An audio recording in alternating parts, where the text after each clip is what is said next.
Okay. I like that. That was a nice little intro right there. You see how that came in? That was kind of epic.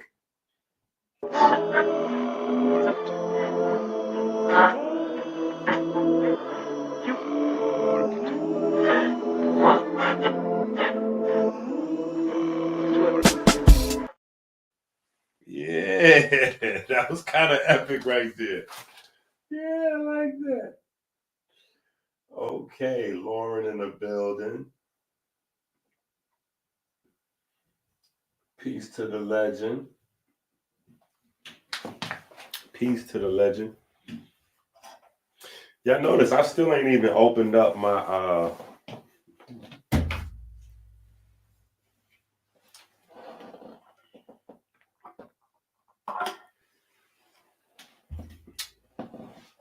I still ain't even opened up my little sparkling apple juice.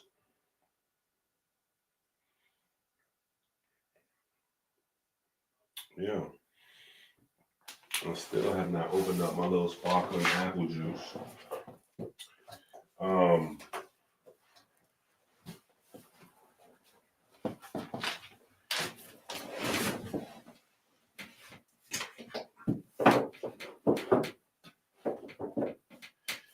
I remember when one of my lovely supporters that will remain nameless sent me this bookshelf.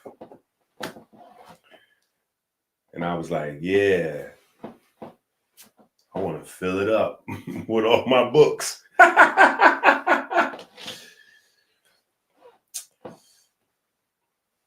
Yeah, that moment has come and gone. I have definitely filled it up with all of my books and then some. It is a beautiful thing. I think I could get some more in there if I organize this shelf and this shelf. Yeah, I got 2 more shelves I can organize better. I'm gonna try to organize this bottom shelf though today. But yeah, the bookshelf is full. Because 100 titles is more than 100 books. Because remember, we got some books that hardcover and blah, blah, blah. So it's, man. I appreciate you guys for the journey. I appreciate y'all for the journey. Matter of fact, before we get going, let's have a quick kitchen chemistry moment. Right? Let's have a quick kitchen chemistry moment. Right? If you don't have this book, you need to have the kitchen chemistry book. The kitchen chemistry book is the all situation, every situation, Dr. EnQi guide. Like everybody for every reason, every purpose. If you want to know what book of Dr. EnQi's you should start with, or if you have some, but you don't have this, like what your next book should be, like if ever you have the question, which book should you get? Or which book should someone get? Or which book you should give to somebody? Like I was thinking about just starting off my man with this book. I was about to get my girl something, but I don't know which book should I get her. This is the one. My dad, my auntie, my grandma, I was trying to figure out, should I get them like some products or should I get them a book? Like, what should I? This is the book. This is the book, Kitchen Chemistry. The Kitchen Chemistry book is the book. That's the book to answer all those questions. Period. Why? Because this book takes you by the hand, gives you the information, but then You go to the supermarket with this book. Now, now, to take it a step further,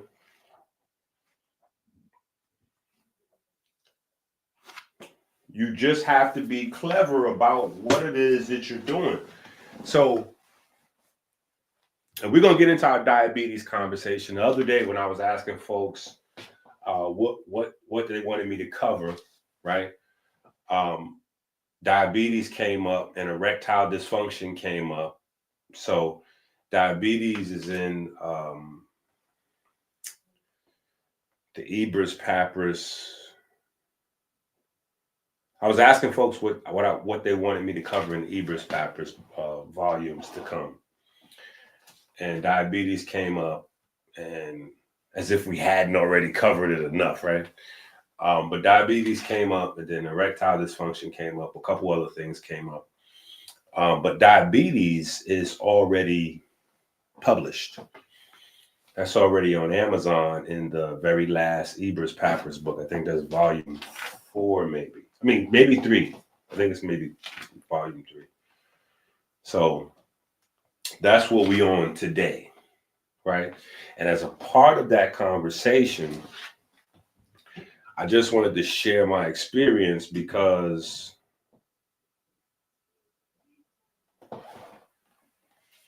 a lot of times when people have the conversation about changing a diet and eating healthier, we don't really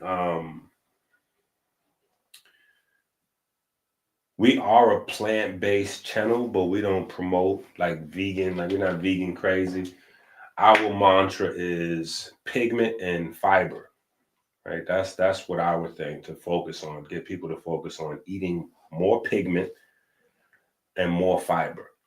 You eat more pigment and more fiber, it doesn't matter whether you're vegan or you eat meat, your body is going to start healing. Period.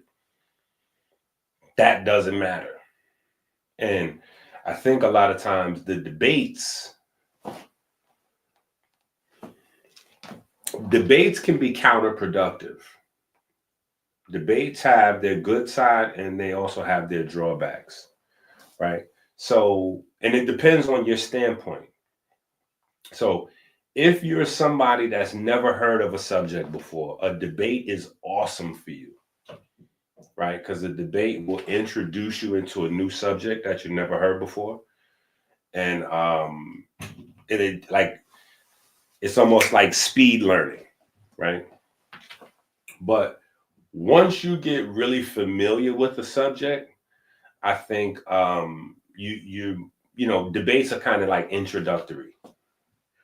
Debates are introductory. It's not for prolonged teaching and learning because a lot of personality and other things go into a debate outside of just information. So after you get past the initiatory stages of a subject, you really need more focused learning as opposed to a debate. And the vegan meat eater debate has went on so long.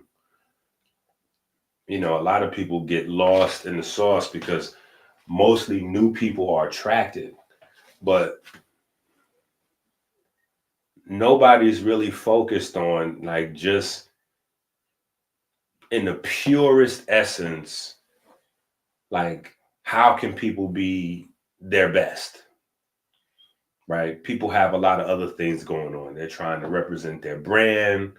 They're trying to build their platform, and they need the win. They need the W. Listen, I came from the debate, universe, so I understand. You know what I'm saying? You need that W, right? You need the W, period. You know what I'm saying? So there's a lot more that goes into winning a debate than just having the truth or having the facts, right?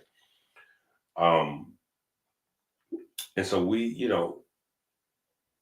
over time, that's where I try to focus our energy is just on the facts, right? If you eat more pigment and you eat more fiber, it doesn't matter if you're a vegan, if you're a raw meat person, a well cooked necrovore. Doesn't matter if you eating. If you eating, listen. One day, shout out to my brother from another mother, Jimmy. I just was on the text with him, and so memories popped in my mind. Me and Chase been having this conversation about core memories. Anyway, I have a core memory with Jimmy. We're down in Miami and we're doing a lecture. And I forgot what I was talking about, but I was talking about food. And I was like, we need another name for Black folks, because at least when it comes to the meat eating thing, right? Because we having these carnivore versus vegan debates, and respectfully, when I'm having all these debates, the people that I'm debating, their lifestyle does not reflect their arguments. Meaning, they're quoting me nutritional stats and nutritional facts. I'm not disputing whether they're facts or not. They're quoting facts about the benefits of eating meat. And I'm saying to myself, all these benefits that you're quoting are benefits that people that eat their meat raw get from eating meat. I haven't been vegan all my life. I've been a meat eater, and I've been around meat eaters since I was born. So I've never been in an environment where Black people ate their meat raw or even medium rare when it comes to like steaks. It's always well done. Even when I was a kid and I asked my mom what well done meant, she said my mom wasn't really big on explaining stuff. She was like, this is what it is because I said so type of vibe. So when I asked her what well done meant, we was in a restaurant. What does well done mean? She said, oh no, if you Black, that's what you have to tell them so they know what to do.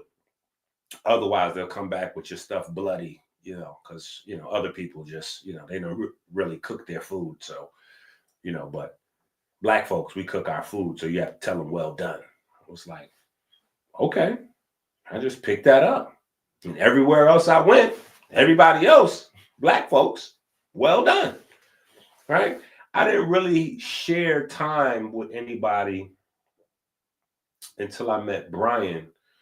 Brian was like 6'6", big white guy, and he ate like mostly meat.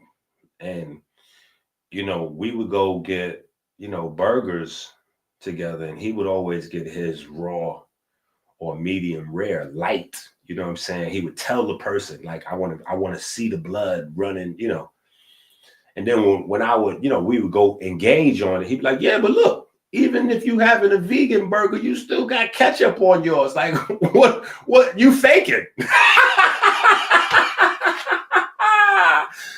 Oh my God, I love Brian. Me and him had some engaging conversations. He changed my life for the better. But yeah, so just over time,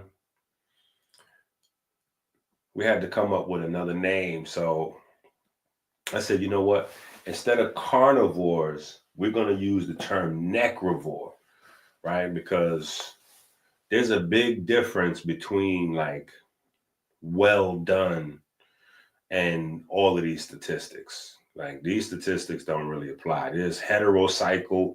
There's like the amount of carcinogenic agents and just the cooking and the overcooking and just, But listen, to each his own at this point, because what I'm saying is, even if you charcoal, a cow's butt cheeks. Do cows have butt cheeks? Yeah, I don't think cows have butt cheeks. But you get the point, right? Regardless to what type of meat you eat, if you eat meat or not, how well you cook it, or anything else that you choose to eat, right? Because people are into exotic stuff, right? It does not matter. As long as you ramp up the amount of fiber that you're eating every day and the amount and the range of pigments that you eat every day. Now, if you can't eat a wide range of pigments, go with the greens. The reason why I say go with the greens is because green hides at least 2 to 3 other pigments underneath it. So when you're eating greens, you're also eating reds, oranges, yellows, sometimes some blues, and some other stuff is in there, right? If you got a lot of blues, then the vegetable will start to be purple, right? So purple is the other thing, right? Purple is hiding greens, right? So pigments layer themselves, right? So if you go green or you go dark purple, you Gucci. Like if budget is an issue, you know what I'm saying? And then the other thing is where I started off before I got into my my little story there.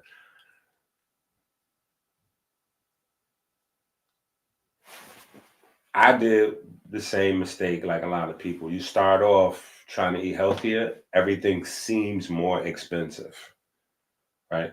But after you learn what it is that you're looking for, you get trained, and then you can figure out, work with your supermarket to figure out when their sales go, and then you can start to cheat. Not cheat, but you can just, you don't have to go to Whole Foods. Let me show you a prime example.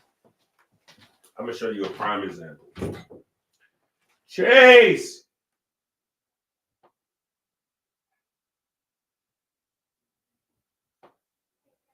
Now, by all means, what I'm getting ready to show you, if you don't have to, if you got the money, spend it. The investment in your body or in your mind can never go bad.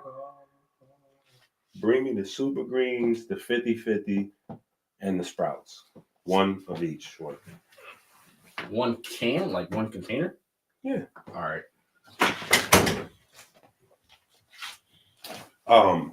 Yeah, if you have the money, it's well worth the value. You know what I'm saying?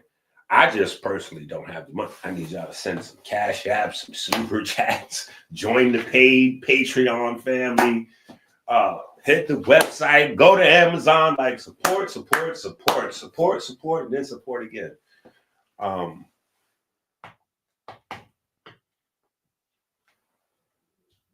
Oh man, what?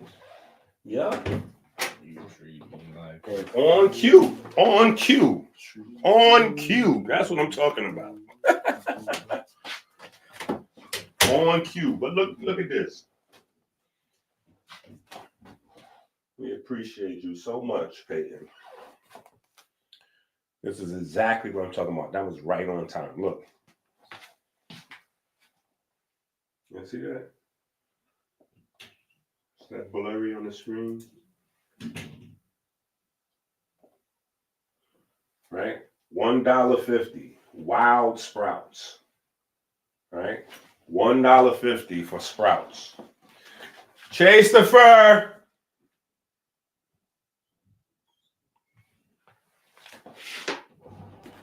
And then organic greens. This got the hold on. This got the spring mix and spinach mixed in together. I don't know what's in. Oh, okay. So baby spinach, tango, baby red oak leaf lettuce, baby. No, you stay right there. Just don't be photobombing my video, man. Nobody want to see you. I didn't.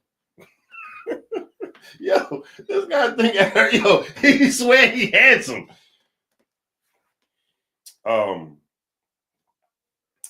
Red oak leaf lettuce, baby green oak leaf lettuce, baby red chard, baby green chard,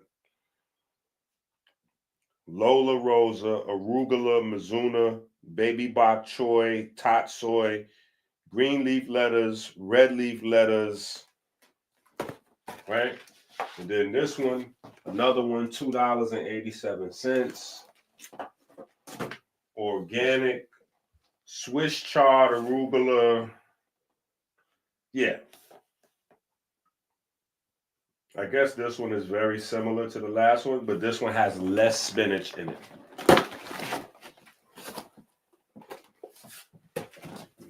Yeah.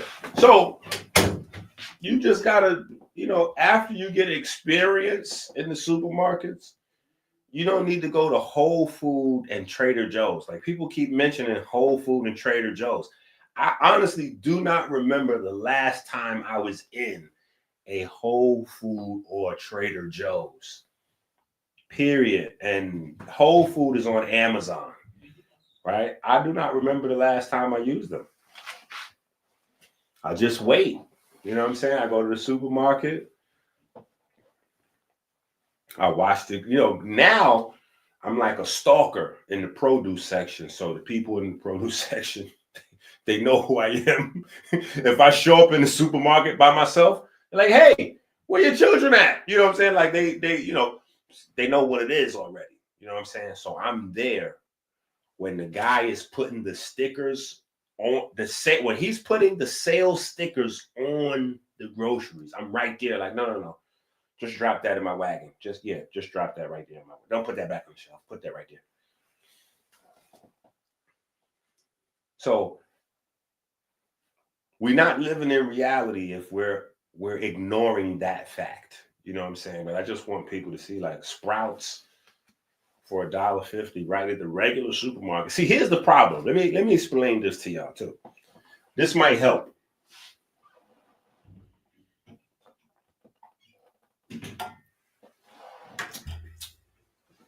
Everything is supply and demand. Everything is supply and demand.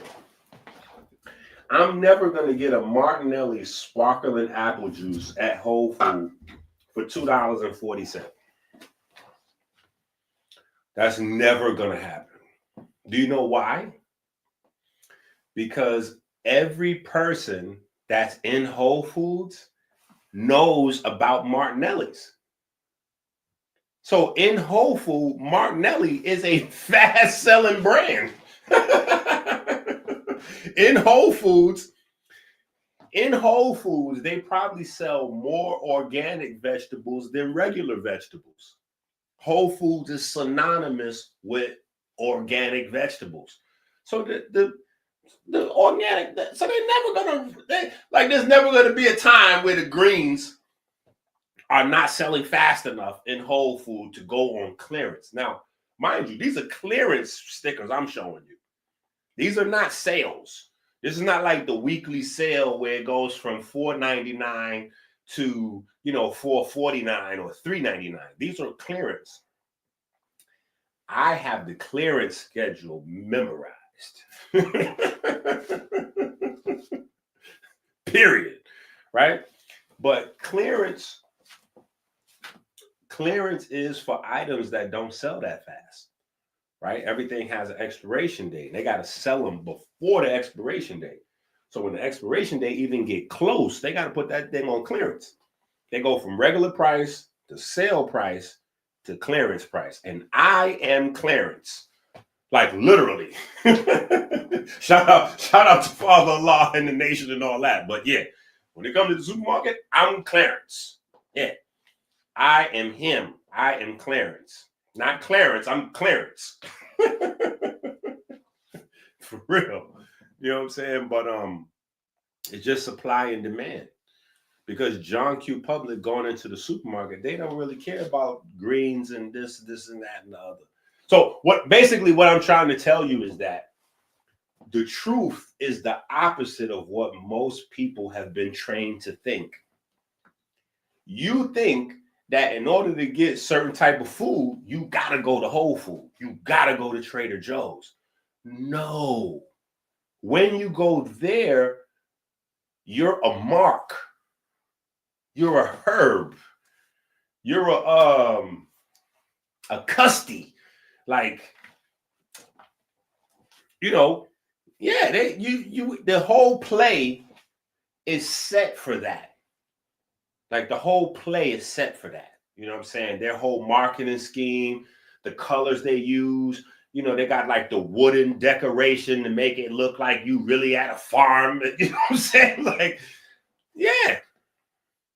So everybody's going there for that purpose. Yeah. So you ain't getting no good deal like, you know what I'm saying? Now, food stamps, if you got food stamps, you go Whole Food and go crazy. But you ain't really getting no good deal in Whole Food. When you go to your regular supermarket where nobody's looking to get healthy food, listen, that's where knowledge is power. That is where knowledge is power. Go in your produce section and start taking notes, right? That's the beauty of having you a little book. Yeah. Start writing stuff down in the back of your book. Every time you see something on sale, write down what day that was as you adding that to your cart. Look at the expiration date on there. Like, start recognizing patterns. Yeah, start recognizing patterns and see what's moving in your produce section. If you don't know what's moving in your produce section, you ain't in your produce section enough. Yeah, you need to know what's moving. What's moving over here? Oh, okay. Okay, so they don't really sell these pomegranate juices, huh? Chase, remind me next time. This is how I be in the supermarket. I be in there looking, scheming. I be in there scheming. Oh yeah, they ain't really selling these pomegranates. Chase, next time we come, look at this here.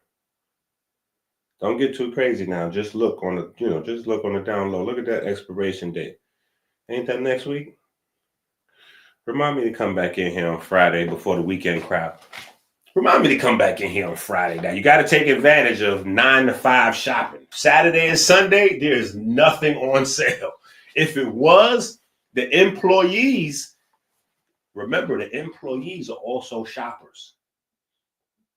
So Saturday and Sunday, if stuff is on sale, the employees got first dibs, and then all the early birds. You ain't nothing happening on Saturday and Sunday. You got to get in there Monday through Friday. You got to get in there and that. If you go as soon as the supermarket open, the employees haven't put the clearance and the sales stickers on and all that stuff yet. So you gotta get them a little bit of time to work. Just saying. Just trying to share the jewels. Like, these are the real jewels for real people that are really trying to, like this is how you have to do it.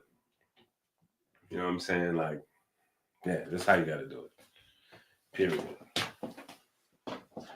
So, yes, back to Peyton, setting it off. Oh, my goodness. And just like clockwork, Peyton set it off, and then somebody followed. Appreciate you, Seymour.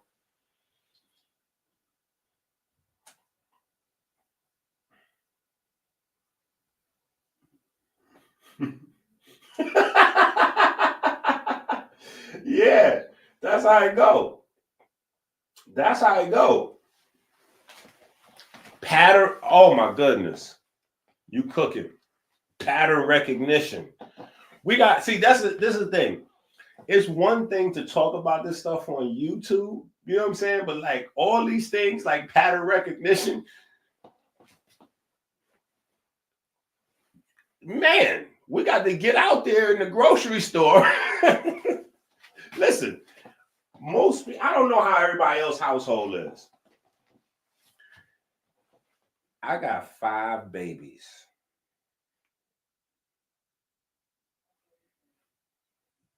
That's the most vicious thing I gotta watch. I have to watch the grocery bill. That's like half the reason. That's like half the reason for this book. It's not just to identify the groceries, because we need a grocery shopping list. You know what I'm saying? You have to have the electrician grocery shopping list. But also, like, we got to get into optimizing the sales. Like, yeah, we got to figure out what they're doing in the supermarket, because most supermarkets have clearance, and then they also have a clearance section. Some supermarkets now, where when they have items that go on clearance, they'll move them and put them in the clearance section. Typically, that's boxes, cans, and preservatives type stuff, right? The yogurts don't move, the kefir don't move, even though they do go on clearance. Yes, they do go on clearance. And depending on where you at, the good ones go on clearance, right? If you in a neighborhood where not too many people is health conscious, nobody's getting ready to buy that $10 yogurt. Listen, that $10 Coco Juno yogurt is going to sit right there. Nobody's buying that. Trust me, nobody's buying that. All you got to do is look at that date and wait them out. Remind them too. You might have to give them a little elbow. Yeah, you might have to give them a little nudge. Like, hey, oh, trust me, I'll give them a little nudge. Hey, you the assistant manager, right? Yeah, how you doing? Yeah, okay. You know, shoot a little quick little pleasantries real quick. Shoot, you know, a little quick little shoot the breeze. Hey, when this Coco Juno, ain't that expiring in a few days? They probably don't eat yogurt either. They ain't buying that. They ain't buying that. So they might not know. They be like, oh, you know what? That's right. We have to mark those down. We have to mark those down to move them. I'm like, yeah, you're right. When are you going to do that? Feel free to go ahead and be as pushy and nosy. Listen, in the supermarket, that's when I be in full Karen mode. Like, I feel the right to ask as much as questions as I feel like asking. I'm like, so you're going to mark those down? Okay, that's interesting. Do you know what the markdown is going to be? Oh, we're probably knocking down about 40%. Yeah? When you going to do that? I'm just saying, because if you're going to do that, I'll probably grab a few of them. I mean, but you going to do that today or? Oh, well, the guy from this section, he's not in right now. He's not going to be until tomorrow. All right, well, I mean, can I just grab a few now? And then maybe you can signal the cashier to go ahead and, you know, yeah, just go ahead and hook that thing up with the, you know, boop, manager code. It might say no, but a few times they definitely be like, oh yeah, we should have been marked this down. Go ahead and grab as many as you want. Bruh, I'm telling you, I be winning. It's a couple of ladies that work at the front. They ask me, how is it that I always manage to come to the front with a cart full of items like that?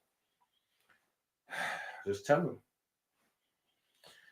It's a skill. It's a skill. You got to be on my Patreon for me. You got to be on the Patreon, family. Like you ain't on my YouTube, are you? You on my YouTube? Yeah, I can't really share the drip with you if you're not on the YouTube. But you know, yeah, you just got to look around.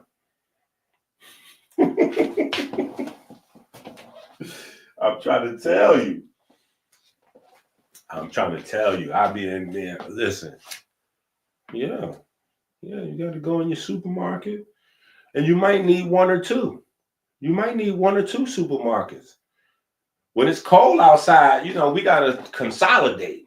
But once it gets warm outside, oh, we got 3 different supermarkets that we walk to for advantages at different, you know, because we know, okay, this supermarket, you know, on Tuesday and Thursday, they're going to have this.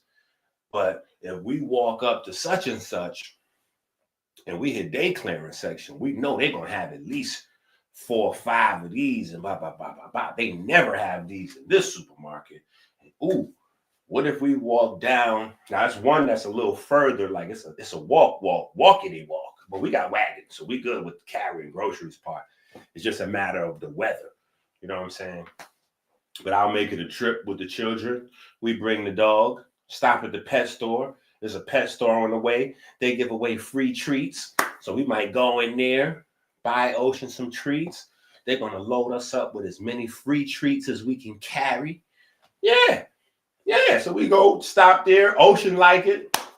Get down to the supermarket, and they have all of the delicious snacks on clearance all the time. I don't know what's up with them people. That must be like a dieting neighborhood because all the chips and the goodies. Yeah, so we walk on down. Yeah, you got to do it like that. You got to figure that thing out. You got to figure that thing out because,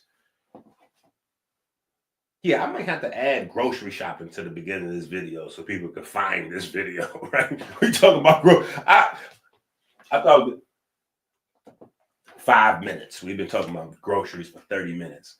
That's a whole video by itself. But yeah, like we take eating for granted. We take buying groceries for granted. You know what I'm saying? Like, and most people spend more money in the supermarket or buying food than anything else. So it's just a matter of scheming and plotting. You know what I'm saying? Yeah. That's where you got to get your scheme and your plot on. You got to figure that thing out. I got the children involved. They be eyeballing stuff like, Dad, look at this right here. Now that's $12.99. They know they should be ashamed of themselves. When is that going on sale?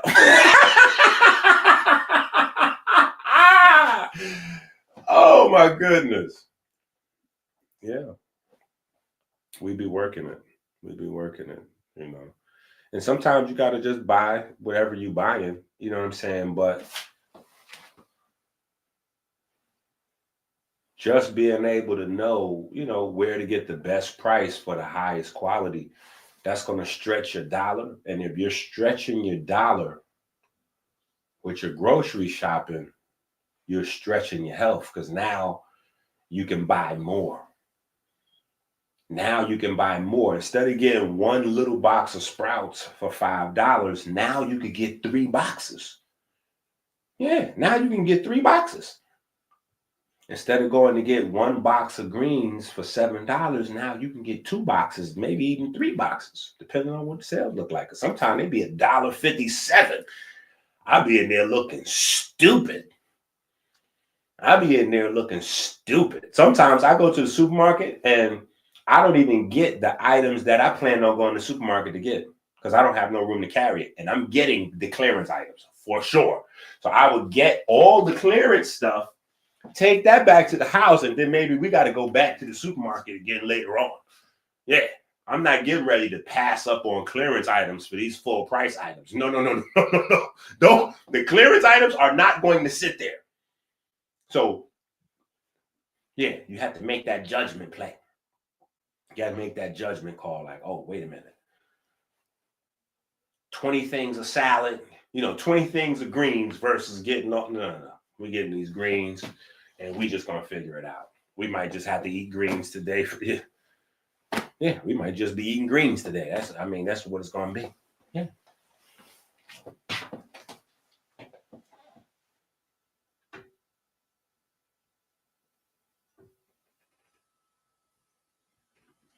That is a certified big fact.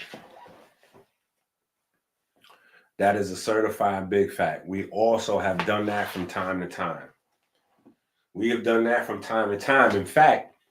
In fact, a couple of times they just offered us a discount for introducing new items to the store. So that's a thing that can happen as well. That's a certified fact. I'm glad you brought that up. A couple of times we got offered discounts just because we introduced an item to the store. Like we looked in the supermarket, they didn't have something we wanted. And so we like, yeah, listen, we see y'all got the veggie burgers back there, but those are, real vegans probably aren't going to eat those. What you should do is try to get this brand, right? And when you get this brand, get this exact product right here. Let me show you. Here's a picture of it. Here's a picture and a SKU code, right? Get these. You're like, oh, are you sure these are gonna sell? I don't know. I'm gonna buy some though. All right, well, cool. Let's see how it work out. You can order some with us if you want. Because we're not gonna order that many first time to try it out. So if you want some, you can order with us. So yeah, you can definitely get create a little vibe.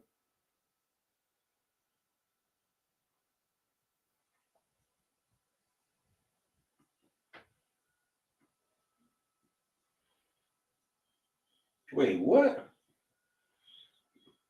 $20 for a small seedless watermelon? No, sir. I'm getting ready to start now we get ready to go to the science now. Now I'm finished with groceries. You better not ever do that again. I don't know where you at, right? Because we on the internet. So you could be in another country somewhere. I don't know where you are. But I'm gonna fight. Like literally, I'm taking it back to the Bronx. Like we getting ready to scrap. Period. If you even try to attempt to offer me a small round seedless watermelon for $20, like no, we getting ready to scrap. But you know what? Who knows? Who knows? Who knows? Because now, I have paid. Now, let me say this. I have paid some nosebleed prices for real watermelons, right? I remember one time I paid like $35 to get a real watermelon, a seeded watermelon in Brooklyn. I was in Brooklyn, the food around was so crazy, and I was just dehydrating, and I was like, the children was getting dehydrated, and I was like, I'm just tired of, because water is cool, but water is not full hydration. There's a lot more that goes into hydration than water. That's why there's no IV bag that's just plain water, right? So I was just like, man, I don't know where I'm at. I don't know the spots and the cheat codes. So it was a dude that was selling them off the truck for $50. He was selling watermelons for $50. And I stood there for 2 days just to see if people actually was buying them watermelons for $50. People was buying them watermelons for $50, $300-400. I was like, bro, that's crazy. You got to give me that $300-400 price, but just for one. I was like, yeah, I'm gonna need that $300-400, but I'm just getting one. Yeah, I'm just getting one. I can't do the $50, bro. Like, I'm from the Bronx. I'm from the soil, bro. You can't sell me a watermelon for $50. Like, I'm just not ready for that. But people was buying them. So, supply and demand. Listen, we're getting ready to go back to a time period where the food is medicine. And as the chemicals pile up and as people's bodies start to slowly but surely break down in different ways, and they realize, you need to have these onions. You don't want these onions. You don't have a taste for these onions. You need these onions. Yeah, you need these watermelons. It's going to be people right there setting up shop. They're going to be right there setting up shop like, yeah, so, yep, let me get $50 for that watermelon. You like, you paid $3 for that watermelon. You're going to sell it to me for $50 for that watermelon, man. Let's go. How much y'all paying for pocketbooks and sneakers? Yeah, $50 for that watermelon. How much y'all paying for Viagra? Yeah, $50 for that watermelon, man. You don't even know what that watermelon is, man. You just want it for the sugar and the water. Listen, $50 for that watermelon. And people buying them. So I just wouldn't pay that much money for a seedless, small round seedless one. So, I'm just messing with you a little bit. You gotta break a few eggs to make an omelet. I'm with you. Because respectfully, I'm gonna be honest. Now I'm gonna be super honest. A lot more people are paying $20 for seedless watermelons than you or I would like to think. because that's what's inside the cart. When you go to the supermarket, now mind you, we have this joke, this running joke called "It's prepared though," right? It's prepared though. That's like me and Chase running joke, because in the supermarket, all of those things in the carton, like when you get the watermelon tray for $5, right? That's from a seedless watermelon. Sometimes they'll sprinkle some black watermelon seeds on top to make it look special, but those are seedless watermelons, right? Those are seedless watermelons that they chop up, and they get about $30, sometimes $40 out of each small seedless watermelon that they chop up. And the whole punchline to buying those watermelons or pineapples at such an expensive price, even though you're buying them for $5 for a little cart, when you add up the weight of what's in the cart versus what you would get in the actual watermelon, you realize that you're getting fleeced. You know what I'm saying? But the caveat is, drumline please, it's prepared though. So that's what you're paying for. You're paying because they cut the watermelon for you. Yeah, you're paying because they cut the pineapple for you. I'm like, I got knives at the house. I got knives at the house. So yeah, you got to do what you got to do.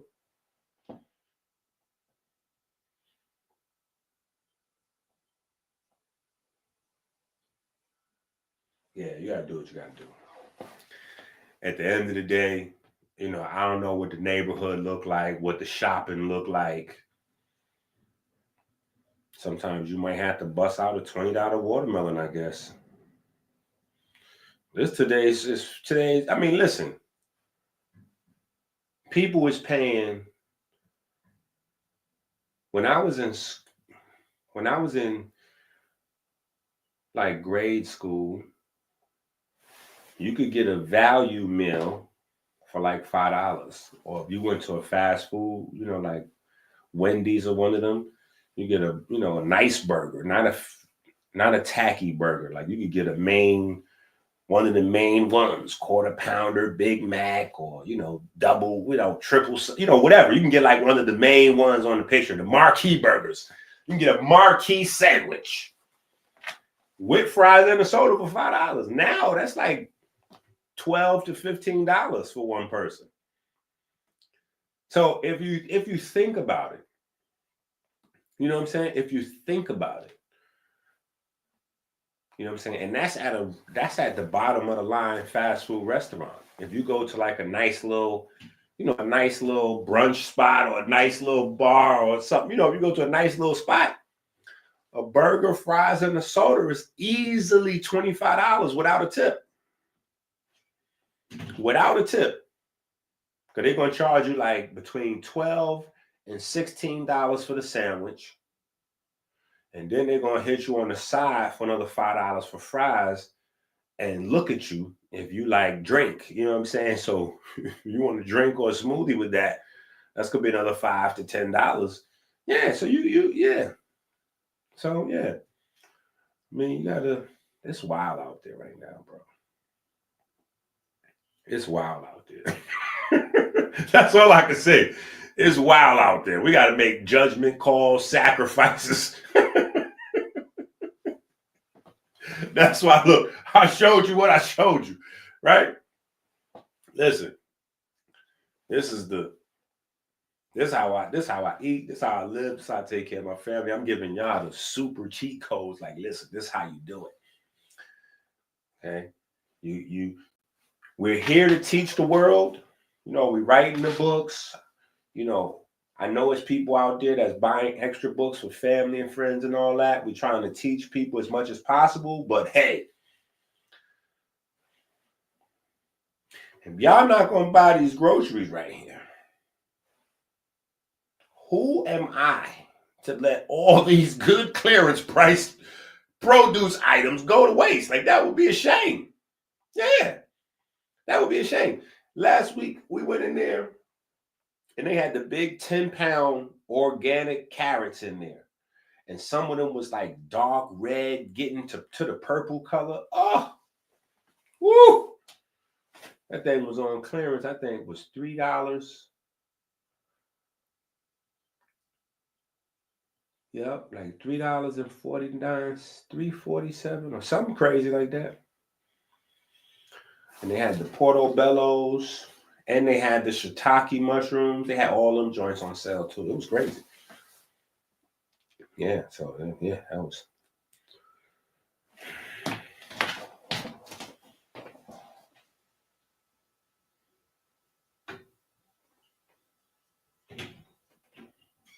Yeah, look. Listen.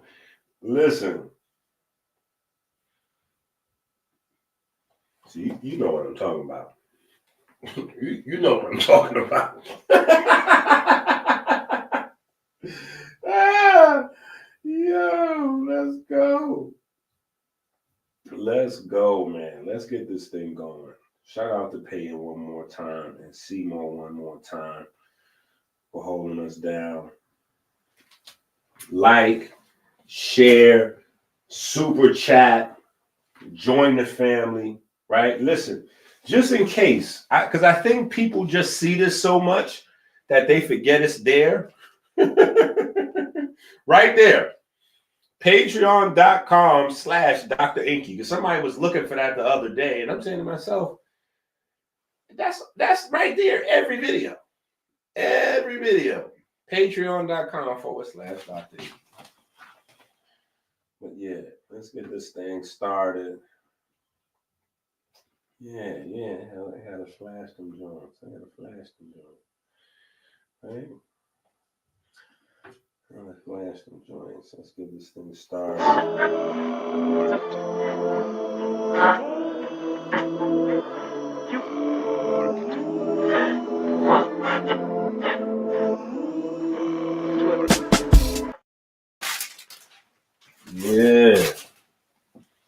Yeah. All right, so as promised, we need to get into the diabetes. We got so much information on diabetes.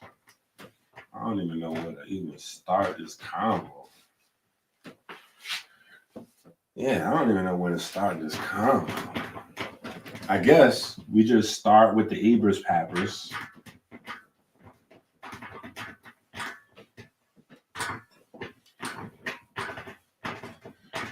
I'm gonna have to start doing this in sets because this is such an exercise that I feel like my left arm is like underworked out. My left arm is not getting equal exercise. And your left arm is the one that shares arteries with your heart. Yeah, your left arm shares arteries and nerves, and yeah, left arm is the one connected to the heart. That's why they say if you feel that feeling in your left arm, you might want to call 911.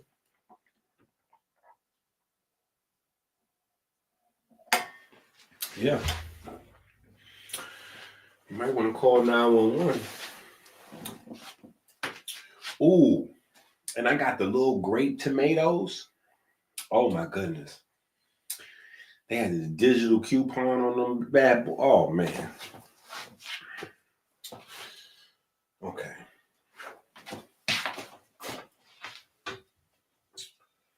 Let's go.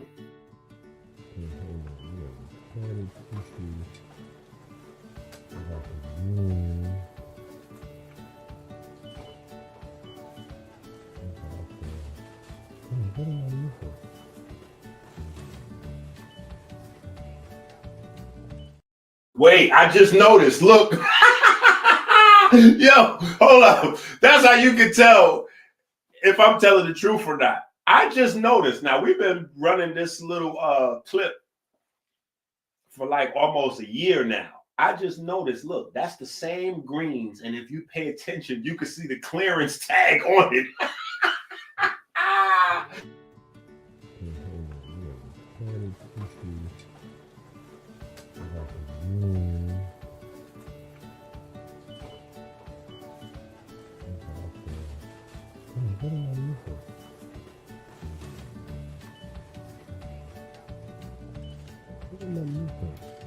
Oh, I know what I'm supposed to do. I know what I'm supposed to do.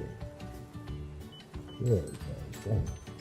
Good thing I have my grocery shopping list. Don't leave home without it.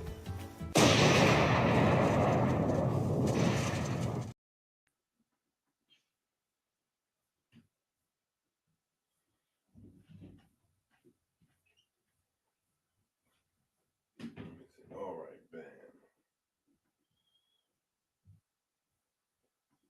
Man. Told y'all I don't be playing.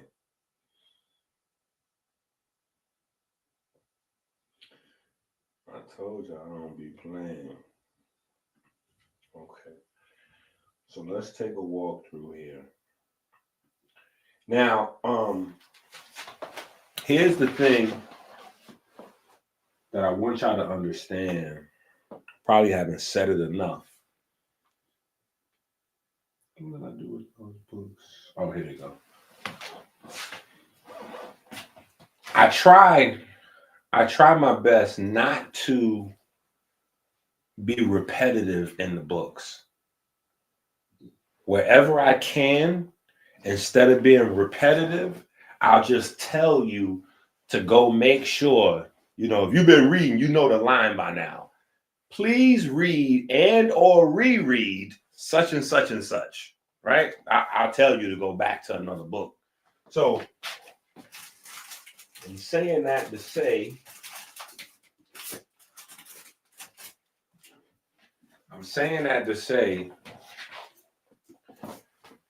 you have to have the Constitution. The Constitution, when we start going into all these different conditions and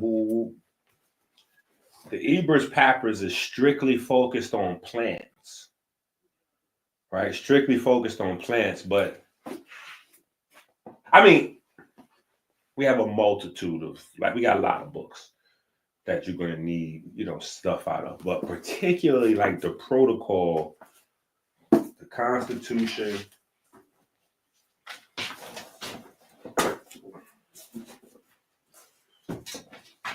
the Gold Book. Yeah. I was going to name this the application book. You know what I'm saying? I had like a whole job application, like a whole plot, a whole little, a whole little marketing, how I be coming up with my little stuff. But then I was like goals. And I was thinking about, like wearing goals, then having my goals in my mouth because I'm a speaker. Gold teeth. Anyway, that's how I wind up coming to the Gold Book. Gold, Goal, and GOLD, anyway. But so my point is though, the book is primarily about like application, right? So we got, a nice little bit of info on, synchronizing, mRNA and nutrition and just some key, just some of that stuff like you can't find nowhere else. Yeah. So we'll probably be opening up one or two of those books as we move into the conversation today. But let's go to the Ebers Papers, Volume 3. Right? Oh, there it goes. First line. Make sure you cross-reference with the Constitution book and kitchen chemistry. Right? And we get right to business. Hypoglycemic activity of medicinal plants used among Cachucals in Guatemala for the treatment of type 2 diabetes. Right? So immediately, we just go right to the scientific journals, right? We go right to the scientific journals, start identifying different plants here, right? We start identifying some plants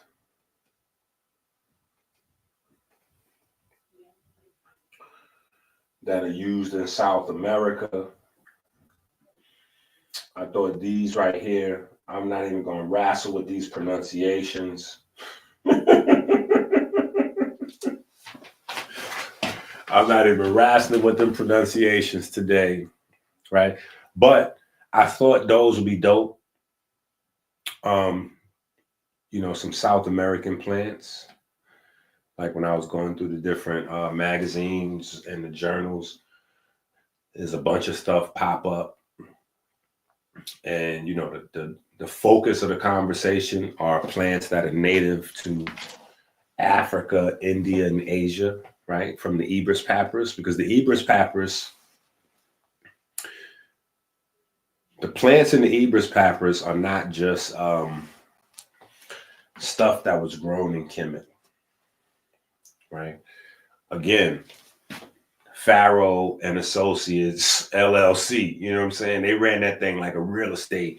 So places that were too far away for them to, colonize directly, they would have emissaries, and just have like a little mini government set up alongside yours and and facilitate a little business arrangements. And, we ship you this, you ship us that. Same thing you see on Channel 2, Channel 4, Channel 7 News, where we got trade agreements and embargoes and all that. They was doing that. That's all Kemetic commerce. That's all Kemetic commerce, right? So the plants that the Sunu used back in Kemet were, native to Africa, but not even, all over Africa, because they used the Nile, follow the Nile down or up, depending on perspective. And Tanzania and some of them other, Tanzania's loaded with goodies, right? That whole area, right? The Congo, loaded with goodies, right? But India, Asia, all up into the Yellow River and a little past there, up into the Himalayan mountains, and just even from, like around the other side, Europe, all of that whole area. We was getting plants. We was exchanging plants all over the place. Plants was a high form of currency. That was big business. That's why we have the bloodiest war on record being the Spice Wars. You know what I'm saying? Like plants was big business.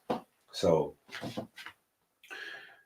it's a vibe to get over here and, sometimes review some stuff that's here in North America or Canada, or some stuff that Dr. Sebi would have had an affinity towards, because Sebi was all about Central America and South America, right?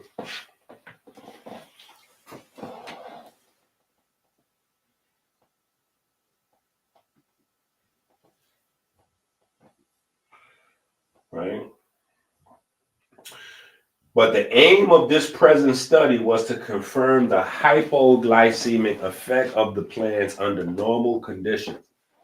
Just in case you don't know what hypo is under. Hypo is under. Hyper is over.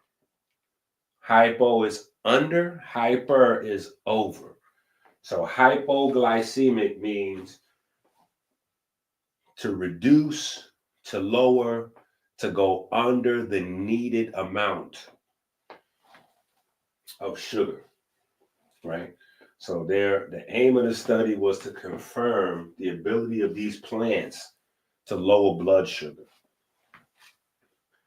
under normal conditions and under maltose and sucrose tolerance tests, as well as to test the activity of the plant extracts in vitro against alpha glucosidases type 1 and type 2. right? So that's to see how the plants activate, speed up, slow down, or inhibit these sugar-based or sugar or these enzymes that impact your blood sugar levels, right? In agreement with the traditional usage of the plants in normal conditions without a sugar load, the extracts produced a statistically significant hypoglycemic effect similar to control drug glibenclamide. When the sugar load was maltose only, croton and solanum produced a statistically significant hypoglycemic effect compared to the control drug. But when the sugar was sucrose, croton and hemilia produced a statistically significant effect, beginning at 30 minutes compared to the control group, while solanum did so at 60 minutes and neurolana at 90 minutes. In vitro assays showed that the extracts inhibited yeast alpha glucadases, but not the rat intestinal ones. Of the tested plants, croton exert an effect both under sugar tests and under normal tolerance tests. These results suggest the potential use of this plant. The results presented here provided evidence based on the use of these plants as hypoglycemic agents in the treatment of type 2 diabetes.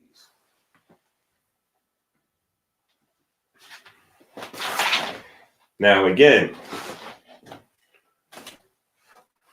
I'm going to need a few dollars. I'm going to need a little bit more than a few dollars. Listen to what I'm saying.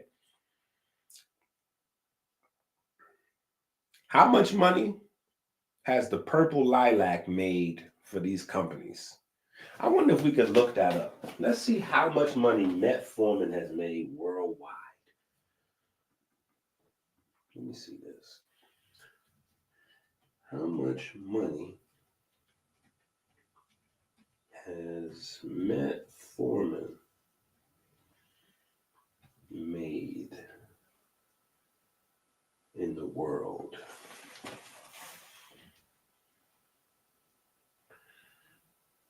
No, see these numbers right here, we can't.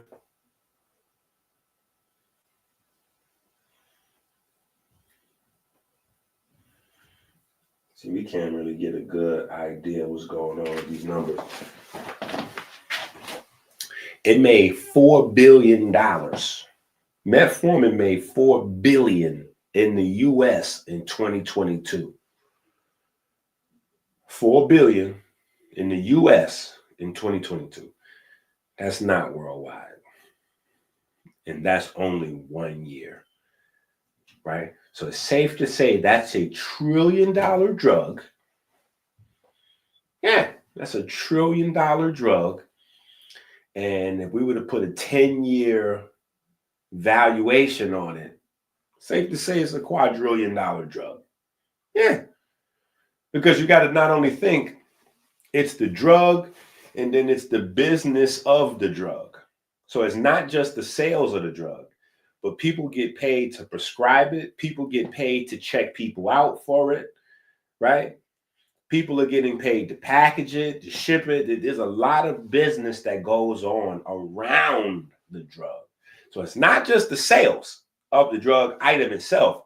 It's the packaging, it's the farming, it's the labs, the prescriptions, the people coming in with the, it's all of the other things that go around that generate income that you have to add on top of the drug. And so all I'm saying is, as I'm handing out these $250 million businesses, right? Because once I point out, oh yeah, look at these 4 plants right here in South America. Any one of these 4 plants is the next metformin. Any one of those 4 plants is the next metformin. Yeah. Metformin is from purple lilac. It's from another plant. So somebody Somebody just did exactly what I did the research, and was like, oh, they got a plant over here that grow in North Africa that lowers blood sugar. Oh yeah, let's turn that into medicine. Boop, metformin. Metformin, purple lilac, goat's rue, is native to North Africa. In Europe and Asia, different places they call it something different. In Africa, it's called African rue. Yeah. They said, oh yeah, let's just turn this into medicine. Boop. So I'm just saying, as I'm throwing out these potential billion, trillion, quadrillion dollar businesses, one of y'all got to go turn this into a real thing. Right? Yeah. And then you just come back and hire me to be your consultant or something. Yeah, that's all I'm saying. Yeah. Hypoglycemic potential of African medicinal plants in diabetic and non-diabetic human subjects. Africa is blessed with several plants and marine organisms used to treat various diseases, including diabetes. Folkloric use of some of these plants in treating diabetes has been documented in various databases and publications and validated using various diabetes models. Now we're going to make a full stop right here. I need to highlight this every time I can and say this as many times as possible so that you understand. So that you understand. As Spanish people, right? South Americans, right? However you want to be called, right? I know it's probably disrespectful to call y'all Spanish because they were the conqueror. But as South American folks, as Mesoamerican folks, indigenous folks of all different, all different places on the planet, right? There is no place that does not have medicinal stuff, like medicinal plants, especially in the cold climates. In the cold climates, they have some of the most powerful plants. Yeah. In the cold climates, they have some of the most powerful plants because the plant physically has to be stronger to survive the climate. Where do you think the Chondrus crispus comes from? Chondrus crispus don't come from the equator. Yeah, Chondrus crispus come from the cold environment. That is a cold water algae built for tough. Yeah, but what I'm saying is Irish people, right? Irish people, they don't care about Irish history, right? Africans, they don't care about African history. Mexicans, they don't care about Mexican history. They don't care about the story their grandparents was telling them. They're not interested in, what I'm saying? Like, them people from Australia, they don't care about what them Aborigine, they don't want to hear none of that. They don't want to hear none of that. Now, the problem is that these super billion and trillionaire people, that's literally how they treasure hunt. So while we don't have a value for these ancient stories and all that, that's literally what they're doing. They're collecting the stories. And then as they collect the stories, they try to pin the tail on the donkey. They get the story and go, oh. They might see a little picture of something in the cave, and then all of a sudden they take a picture of the glyphs or the carvings or whatever. Then they go to catalog and they're taking pictures and plucking some of everything in the maybe 20-mile radius, and they start trying to match the plants up with what they got in the carving or the glyph. Yeah, they trying to put that thing, putting the face to the name. They trying to figure that. And they go, oh, wait, this look like this. Is this? This look like this to you? Okay, yeah. Put those back in the Ziploc. Ship those to the lab. Yeah, and it might be like 2 or 3 that resembles the carving or whatever. And they send them 3 to the lab and see if any extracts from those plants match the story in any shape, form, or fashion. Right? Because they spoke different. And so their symptomology, they might have categorized them differently. See if there's some extracts in here. Now, this story here talking about somebody head and we'll see what we got here. Okay, let's see what we got here. What is this right here? What can we do with this? What can we do with this African Pygeum? Oh, well, we can stimulate the pituitary gland. Oh yeah, this thing here. Yeah, what is that on the wall over there? Something about somebody bumped their head or what was it? Okay, well this here, pituitary gland, huh? Interesting. Okay, what do the pituitary? How can we market this thing? And then sometimes they'll market something and then it don't take off. Then they'll market it as something else. And then it go, yeah. Viagra's not a penis erection medicine. That's not what Cialis, that's not what them boys was doing in the laboratory when they came up with that. That was not what they was doing in the laboratory when they came up with that.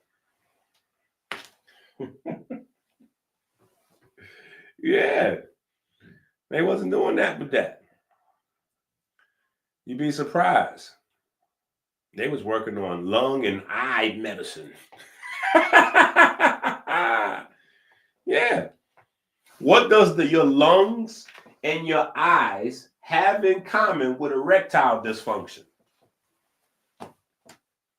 Right? Your lungs and your eyes. What do your lungs and your eyes have to do with erectile dysfunction? And that's erectile dysfunction in men and women. Because most women don't know they have an erection. Like, yeah, that's when you get hard on too. Most women, the reason why they can't have orgasms in their 30s and 40s and 50s is because they have erectile dysfunction. So yeah, this is a everybody kind of question. What do your eyes, your lungs, and erectile dysfunction have in common? Poor circulation. Poor circulation. Yeah. Yeah. So you get high blood pressure, right? But you can also get high blood pressure in your lungs, right? Pulmonary hypertension. And you can also get high blood pressure in your eyes. Yeah, high blood pressure in your eyes is glaucoma. It's just a different name, but that's what glaucoma is. Glaucoma is high blood pressure, but only in your eyeballs. Yeah. So that's what they was doing sometimes. They making the medicine for one thing, and it don't really pop off because the boys in the lab and the boys in the marketing and in the corporate guys and the investors, these are all different groups of people that comes together on one project. So the guys in the lab that's doing it for the love of the game, once they make their findings, write it up and pass it off, they go past their department, they figure out what they're going to do over there. Marketing, because the marketing folks got to try to return the investors' money. So, yeah, it may start it out with the quest for longevity and health and blah, blah, blah, and turned into a sex pill. So anyway, we gotta respect our ancient stories. Because if we don't, our ancient stories become billions and trillions of dollars for other people. And the crazy thing is, let me just add this part to it. Because I've spoke to some people, and some wealthy people, they can't empathize with regular people because of that fact alone. Because of that fact alone, they go, yo, you know, these people got access to the same information we had, but they didn't do anything with it. And you know what John Q. Public never even understands what they're saying, because they think when they say we had access to the same information, that they're talking like some old scientific, we went to school, y'all went to school, so anybody could have went to school. No, they talking about the old, you know, the mythological pseudo. They talking about those stories, the mythology, the folklore. That's what they're talking about. Like, yeah, y'all chose not to listen to y'all grandma when she was saying the bush tea is good for this, that, and the other.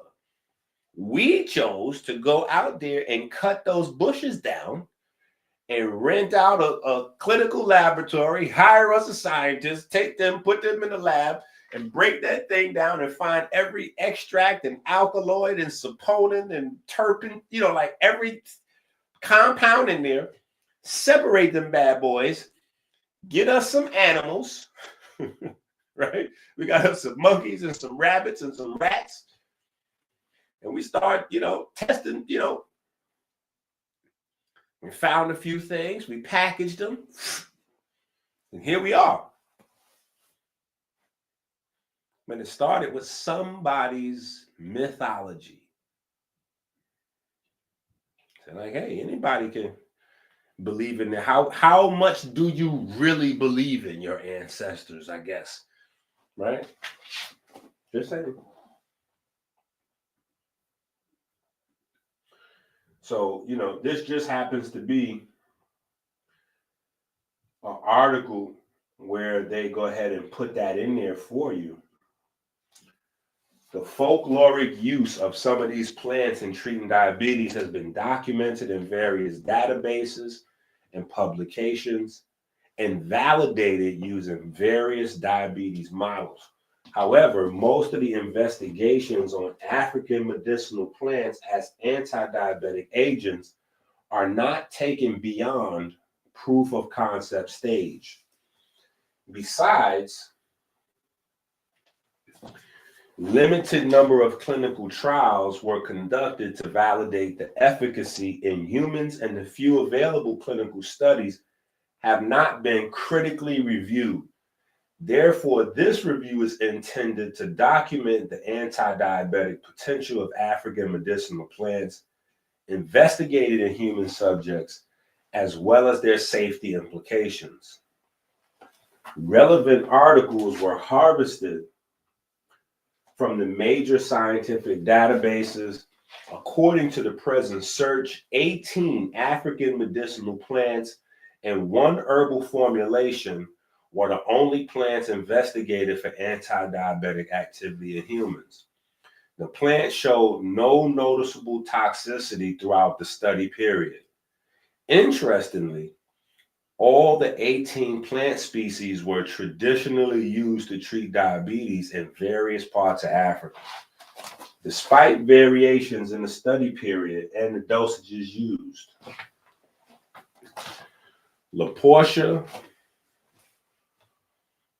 ovalifolia,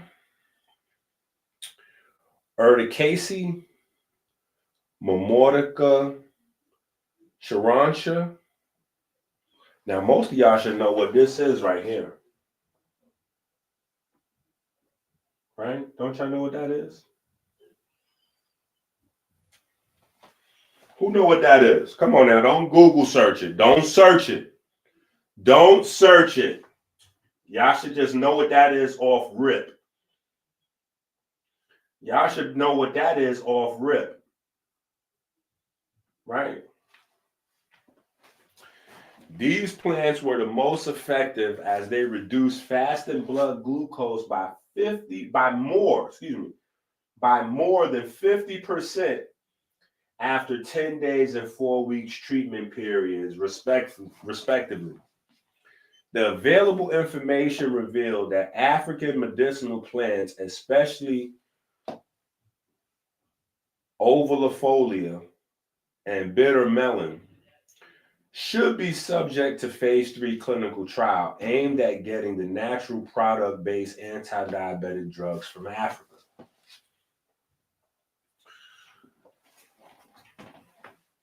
Momordica charantia, commonly called bitter melon, cerasee, goya, bitter apple, bitter gourd, bitter squash, balsam pear. Correct. Now, see, most of these names are different names from different countries. Different names, different countries, different locales. Different names, different countries, different locales.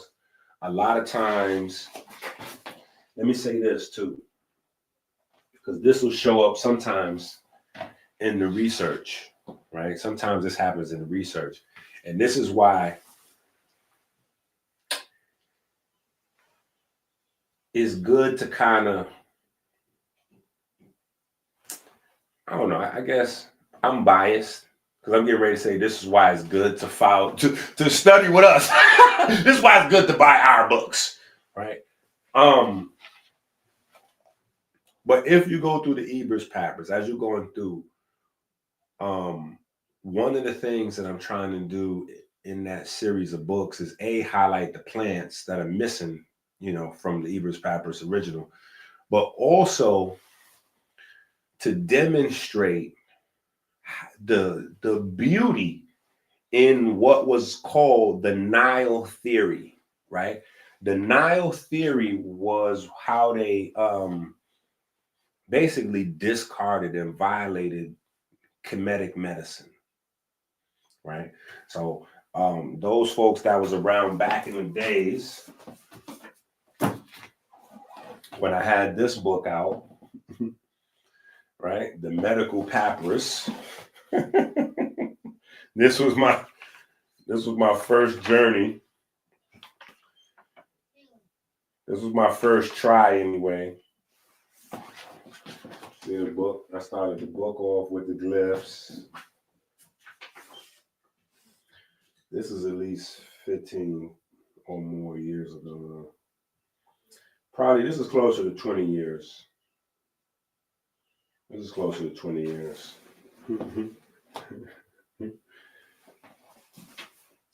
But,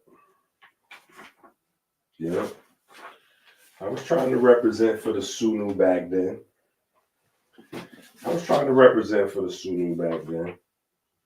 Right? Right? We was doing something. You know what I'm saying? I thought we was doing something anyway.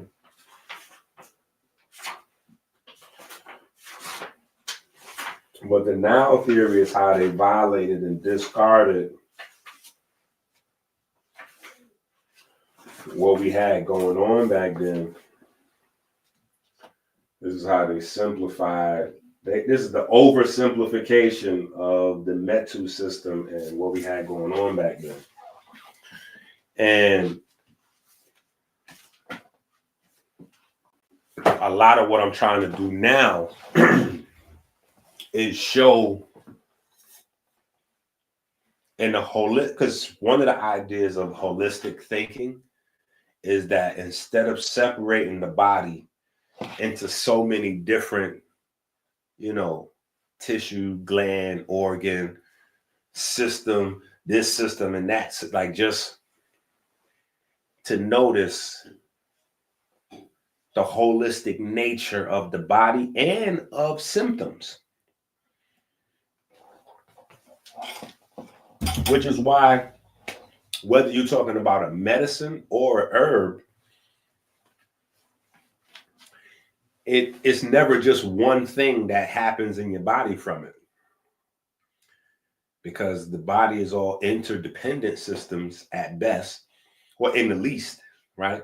And so, like I was saying with the sildenafil, aka Viagra,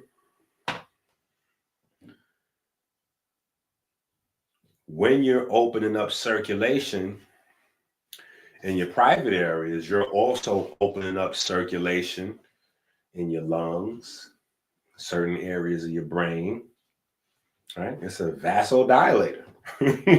So, it's working everywhere, right? Or in more than one place anyway. So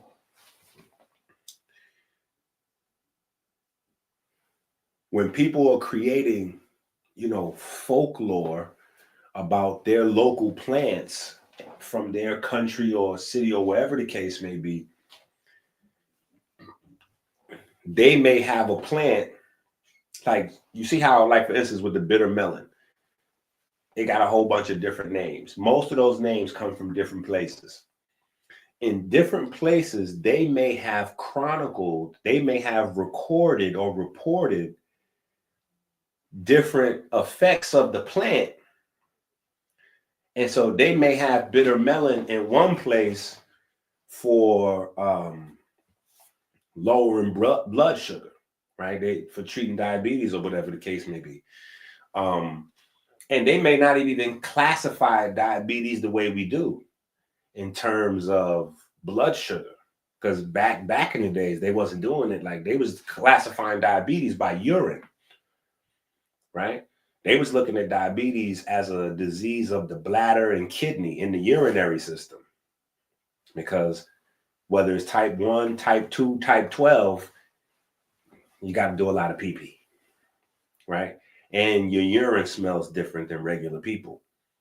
So they was basing diabetes off the quality and quantity of urine.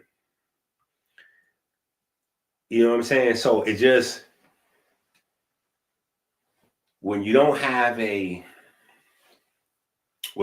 one system, you have to be more open-minded and have a more wider, broader understanding that over here, they might be talking about using this plant, to cut down frequent urine. Over here, they may be talking about the plant for, something going on with a person's legs. Over here, they might be talking about something else. But now, if you don't know that those are all different manifestations of diabetes, you won't be able to see the potential in that plant as something that might help folks with diabetes, right? Because they don't classify it. They weren't classifying things as diabetes 2,000-3,000 years ago. But people had what we know of as diabetes back then, and they was using these plants back then. So trying to read through ancient records in a different language in a different time period where people thought, it takes patience, takes time. That's why you gotta support the channel. Hit the Cash App, Super Chat, this one, to that one, the Patreon, to any kind of way. Tape a few dollars to a pigeon leg that you trained and send them to the house. Yeah.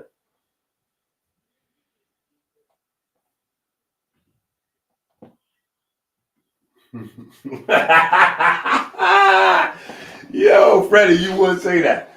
No, sir. I don't even got the back cover for this. But this is it. Yeah, this is it. You just got to make sure folks get, the books that's out there now, because who knows how long they'll be available. And in 5, 10, 20 years, they might be like, yo, remember that dude with the gold teeth? He had put out a whole bunch of these. The same way we thought Sadie was going to live forever because Sadie teaches health information. So the last thing we thought was that Dr. Sadie was going to get sick and die. We just thought Sadie was going to live forever. I guess Sadie also thought he was going to live forever. That's why he never wrote any books.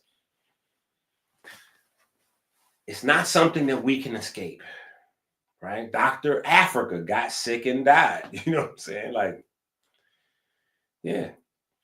We literally put our life force into the teaching. We take it out of our body and put it into the teaching. So it makes us 100 times more susceptible to getting sick and dying than everybody else. We literally put our blood into the teaching. Me being able to see Dr. Africa and see Dr. Sabi, I'm like, yeah, about that. We're gonna go ahead and write this stuff down. This is not gonna wind up like grandma recipe where the grandchildren like, oh no. My mom used to make that from scratch. Yeah, but your mom made that because she saw grandma make it and she knew what it tasted like. But grandma didn't write it down. Your mama didn't write it down. Now here you stuck trying to see what it is. Where is the recipe? So we're writing it all down. We're building a whole new pyramid, a whole new Library of Alexandria. Yeah.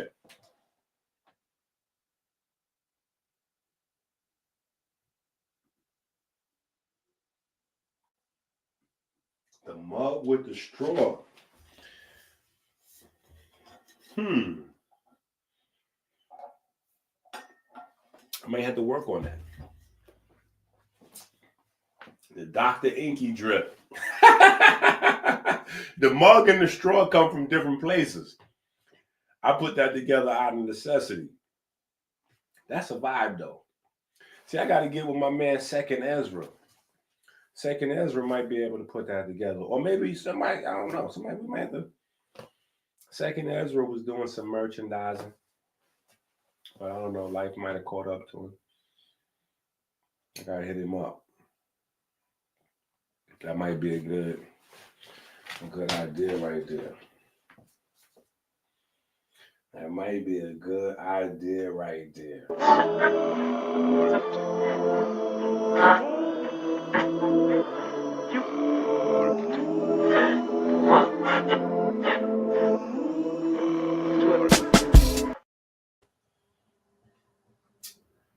All right, so back to the bitter melon, right?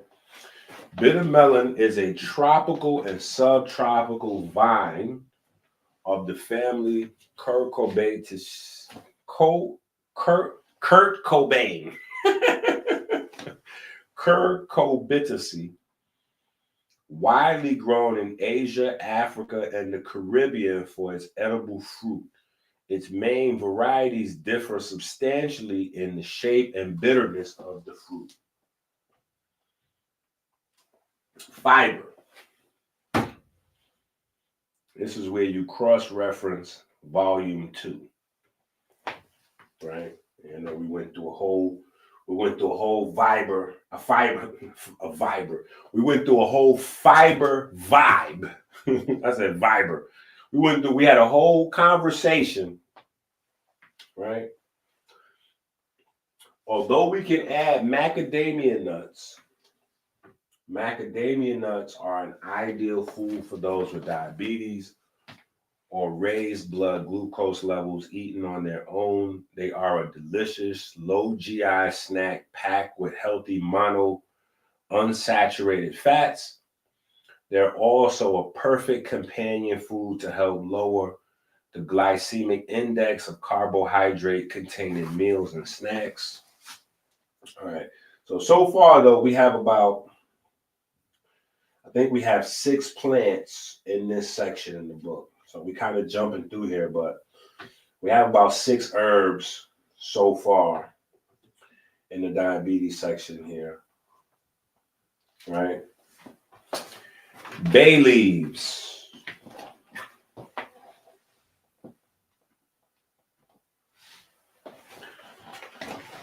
Go on ahead and pat yourself on the back right now.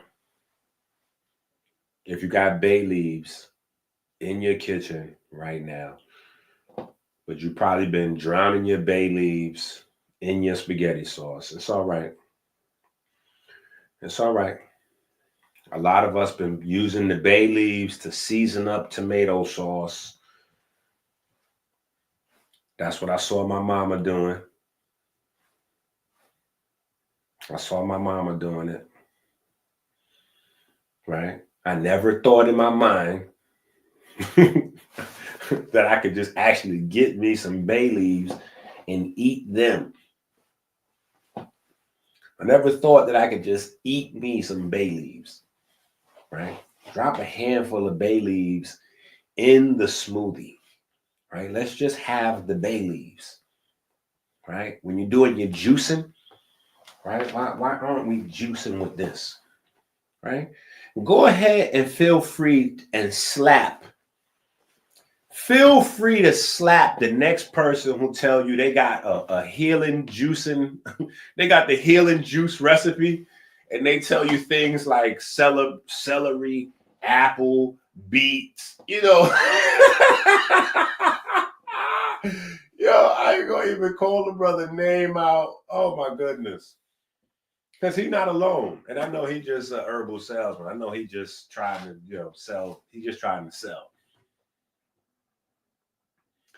But I be laughing so hard because brothers be building it up. Sisters is hold on. Let me just say people is the worst. Because the women, I haven't even got on the sisters that be out there pimping the herb game. Oh my goodness. And it's like women develop instant cult followings because we look to women naturally for nurturing.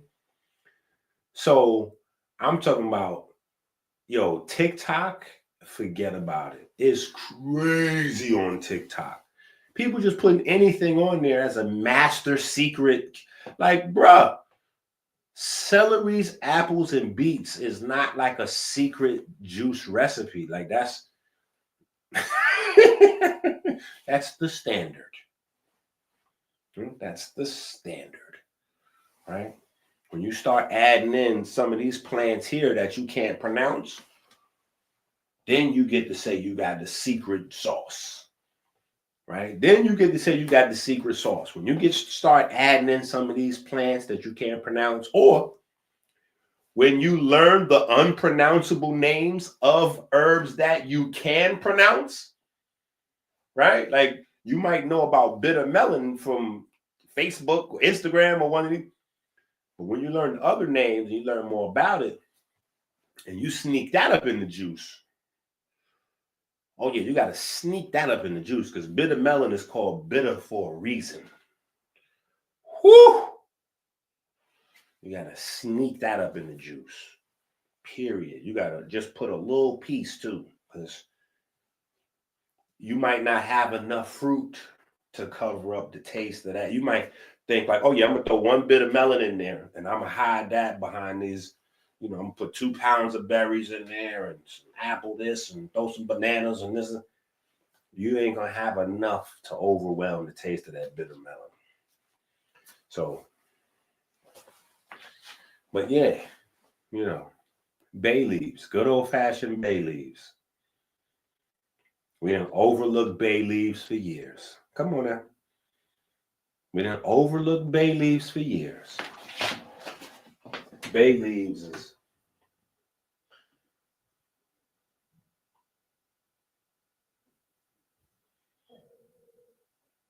yeah. Bay leaves is game changer.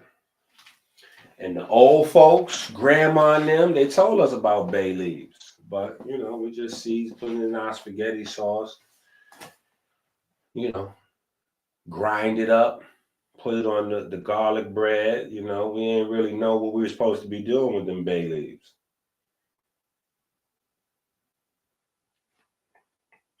So they haven't even put in a whole bunch of clinical research on it. They haven't even put in a whole bunch of clinical research on it, right? But they got the bay leaves improving glucose, cholesterol, everything.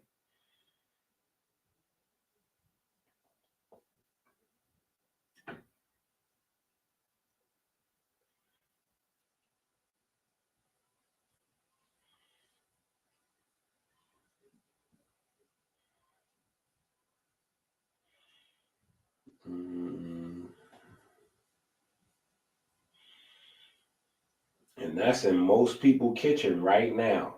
I know somebody going into their kitchen cabinets right now, like, wait a minute, I think I had that little can.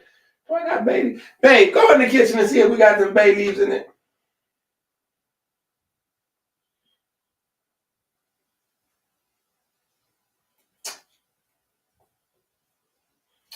All right, so hold on. This is what I wanted to find right here.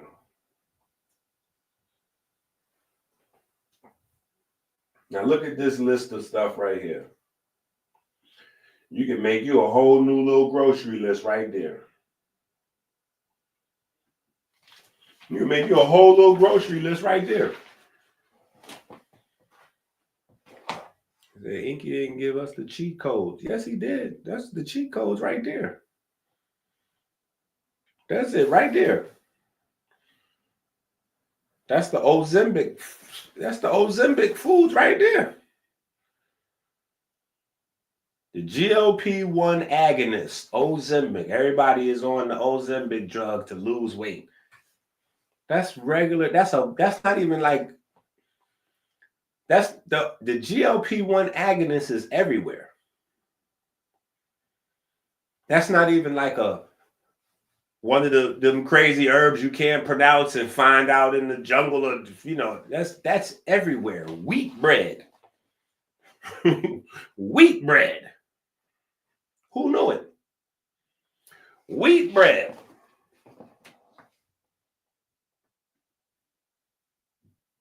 Cinnamon. Right? Turmeric. Right?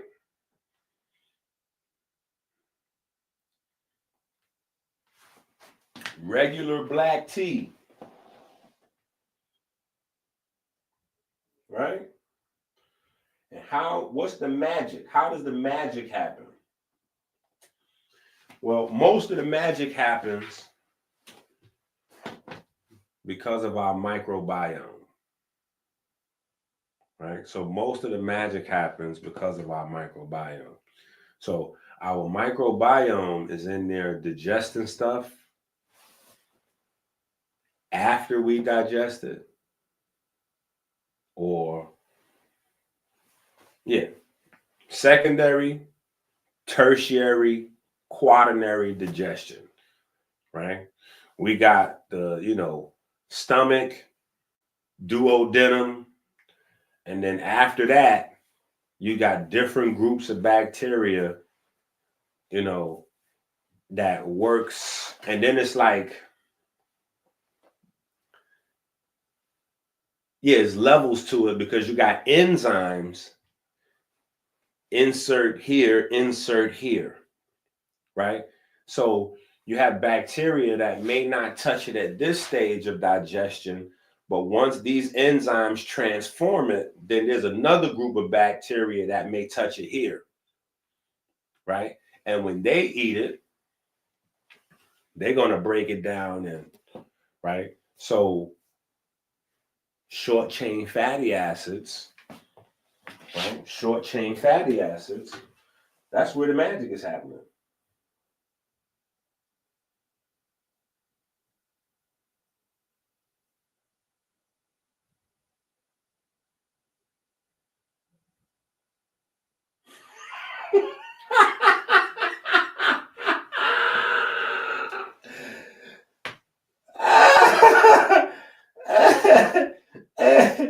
Oh my goodness. Oh. Peyton is going crazy. Let me write that down.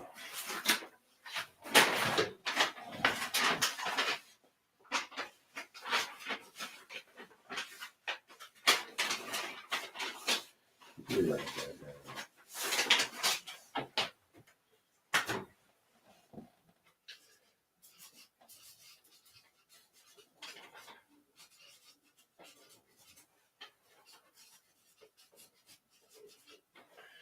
All right. We're going to see what we can do about Peyton's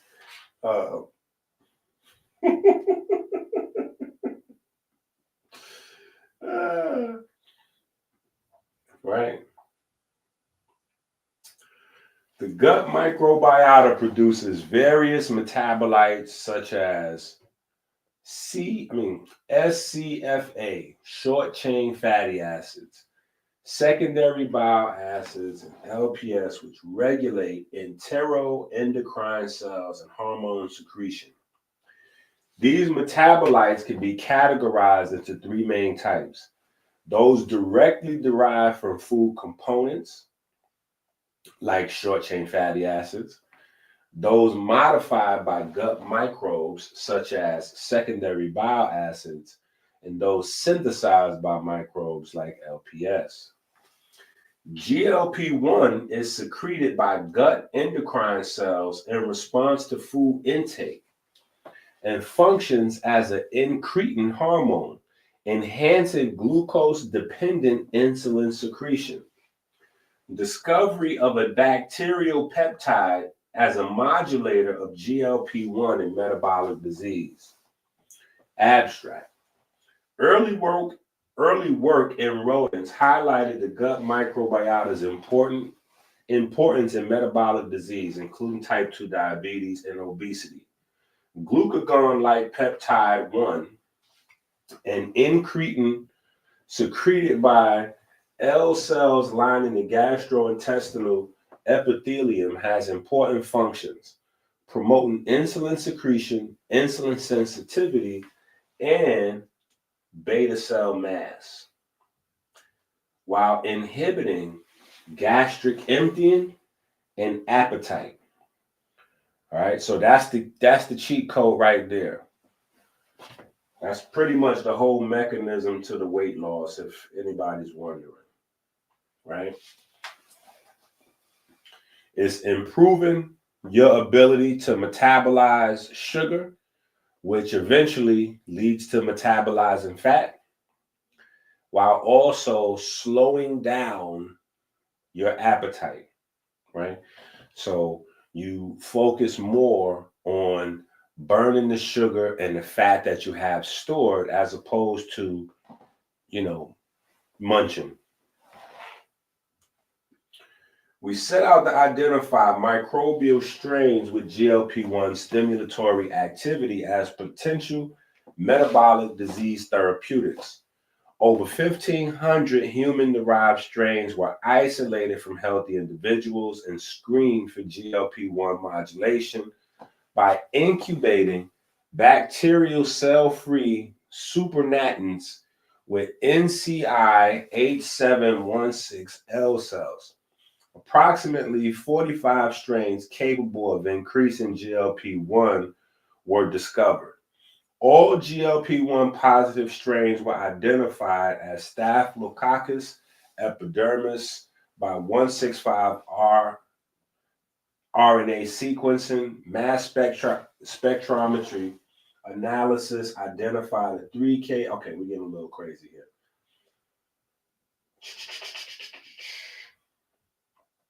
All right, blah, blah, blah, blah, blah, blah. Okay, so here's the main strain anyway.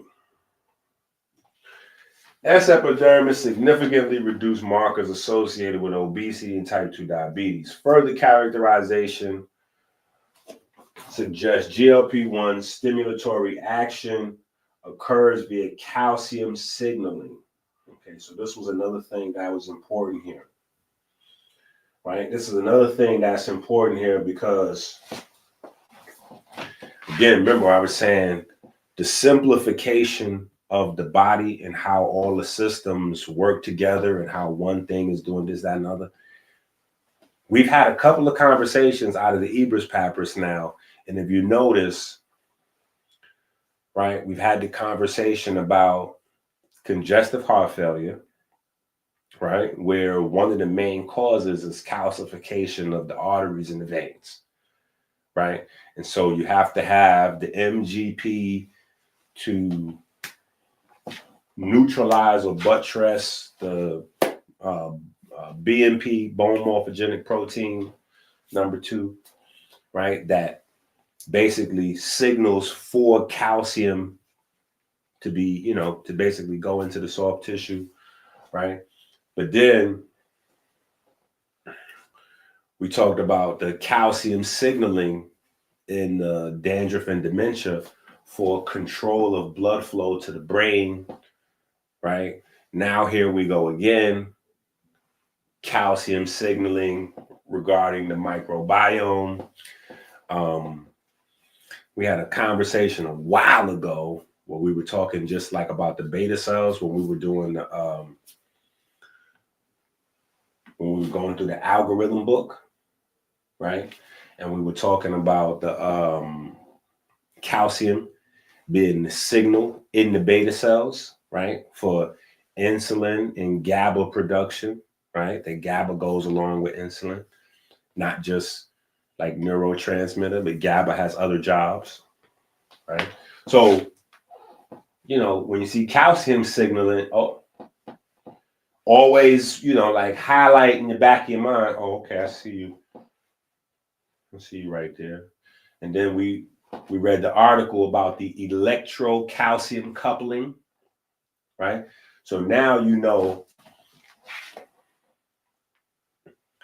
that electric binary signal, when you see calcium, on switch, electric gradient, right? Electric gradient on switch, right? Now every switch is not meant to be flipped on, right? Sometimes the switch got to remain off, right? Like converting soft tissue to bone, because technically that's what will happen if the BMP is left to go crazy. It'll eventually turn your arteries and your veins to bone, right?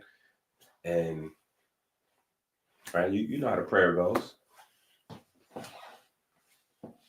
We give praise that darkness is not, right?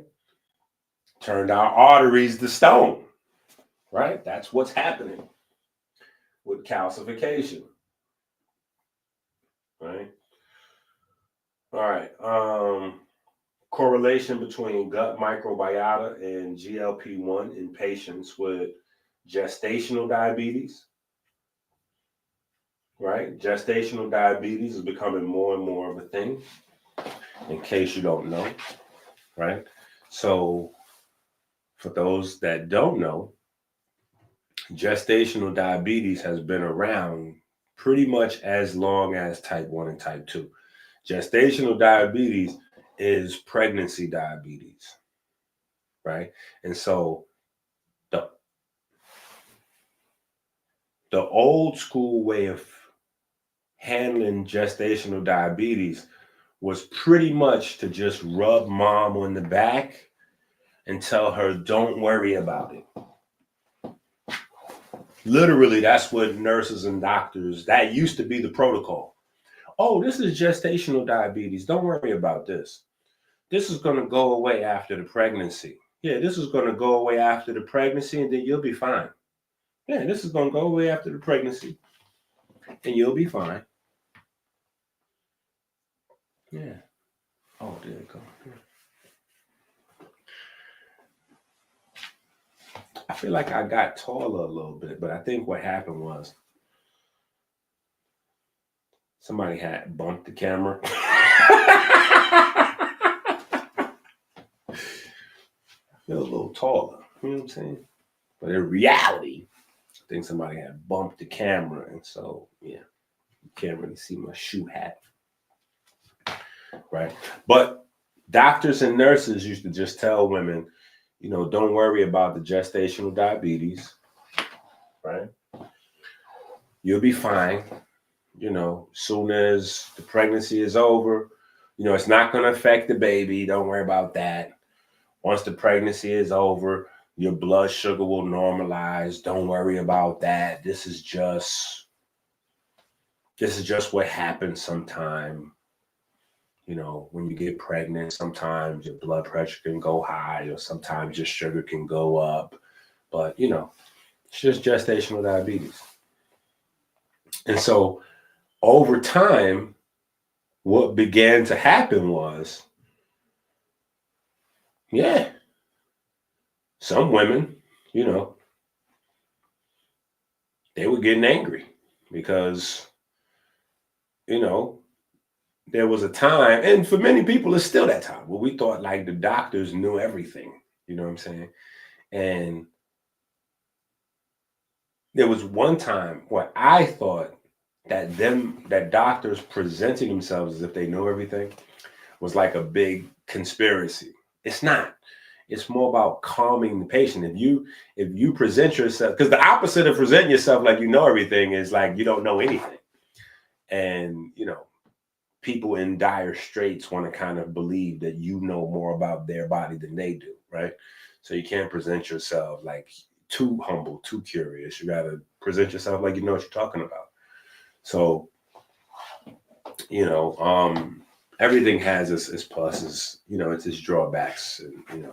So the drawback is, women were not losing the gestational diabetes 3 months after having the baby, 6 months.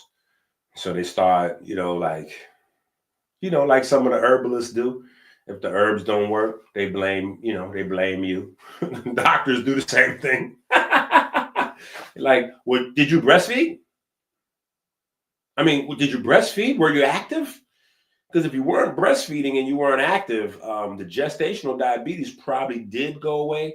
But because you have been lazy and you've been munching and you're actually developing real diabetes now.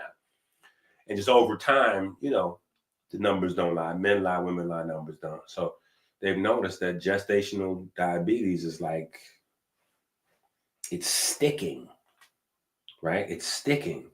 So then there was a wave that, kind of came and went where they were saying that the reason why some women are having gestational diabetes and they're not getting rid of it is because a lot of them already had diabetes, or they were just under. Remember, we were talking about those numbers, how the numbers aren't always accurate because you could be like just under the number and they'd be like, oh no, you healthy. But you right there, one more sandwich. If you would have came in just a half hour, like if you would have ate one more meal and came in, you would have been looking, they would have signed you up for the program. So, these things contributed to the space that grew into pre-diabetes as a actual, like almost like a disease, like pre-diabetes. You get diagnosed with being pre-diabetic, which to me, I always thought was crazy. Like, how are you diagnosing me with pre anything? Pre means I don't have it yet. So how are you saying that I'm like, because technically we're all born pre everything. Like when you're born totally healthy, you're pre-cancer, pre-AIDS, pre-diabetes, pre-STD, like you're pre-autoimmune, pre-asthma, like you're pre-everything. If you're a healthy baby, you're pre-everything. So how are you diagnosing me with being but I get it. My more evolved self, I get it, right? The people in that gray area, right? For liability purposes, you're like, under circumstances, you would be healthy, but I could see where in about another 6 weeks to 6 months. Like, what did you eat yesterday? Let's just walk through what you ate yesterday. What did you eat yesterday? Okay, yeah. If you eat that, if you continue to eat that for the next 3 to 6 months, you're right here right now. But if you keep, how much exercise? If you keep that program going, I see you right here. So you might as well start the meds right now. You might as well start taking medication now because you pretty much your body's not sick yet, but your mind is already sick.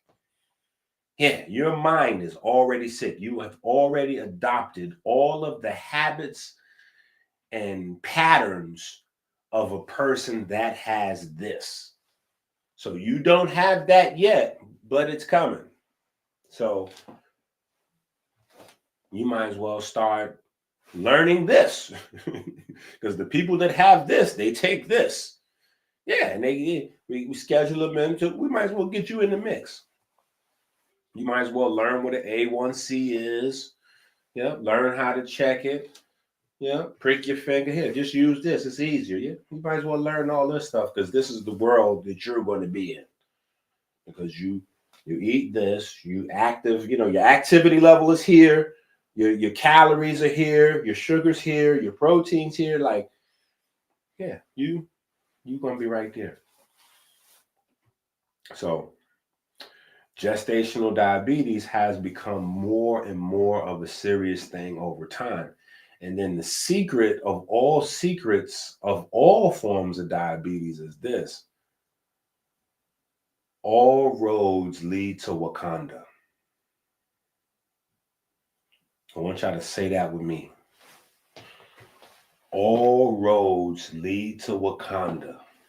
Just say that. Just don't try to figure it out just yet. Just say it. All roads lead to Wakanda. Yes. Okay. What is Wakanda? What does that have to do with diabetes? Nothing. It's just a mnemonic device for me to help people remember that every form of diabetes is going to become type 1 diabetes. So people feel like they're better. I noticed there was like diabetes classism. Like there's diabetes classism. Like people amongst diabetes, like if you put a bunch of folks with diabetes together, it's classism. There's like diabetes racism that goes on amongst people. And the people with type 2 diabetes, they feel like, well, it could be worse. I could have type 1 diabetes. At least I ain't stuck on the insulin. Yeah. At least, they fling that around like, they neck be moving, they feel like they wasted their neck be, well, at least I ain't got that type 1 diabetes, I'll be like, let me fill you in on something. If you have any form of diabetes that's not type 1 diabetes, you're on the road to type 1 diabetes. That's how this thing goes. Just in case you didn't know. All forms of diabetes eventually lead to beta cell failure and death, apoptosis. So the only difference really with type 1 and for other folks is that they automatically start off at the front of the line of urgency. Whereas you're somewhere in the back of the line with urgency, but you moving up on that line. Yeah. You slowly but surely moving up on that line. If you're anywhere on the diabetes line, you're moving towards type 1 diabetes. You're moving towards insulin dependence. Ask your doctor. If you don't believe me, go ask your doctor. Say, does people with type 2 diabetes, or maybe you got pre-diabetes, ask your doctor. They don't like to tell people stuff like this.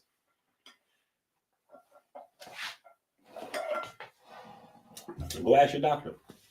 Say, hey, what's the percentage of people that have type 2 diabetes or even pre-diabetes? What's the percentage of people that end up insulin dependent? And they're going to tell you, oh, well, there are a lot of treatment options now. And, there are a lot of treatment options now. And there's a lot of potential for, they get ready to put you, they get ready to buck dancing. Well, there's a lot of potential for a lot of, and, there's room to change. And you'll be like, well, how do I, if I wanted to totally avoid like becoming insulin dependent, even if it's 10 years down the line or 20 years down the line, like, what should I do? And they're gonna go, well, you got to make sure that you follow your medication. You got to take your medication. But if you're really serious about changing this thing around, what you probably want to do is start looking at this food over here, and you might want to implement, you might even want to go ahead and get you a nutritionist, or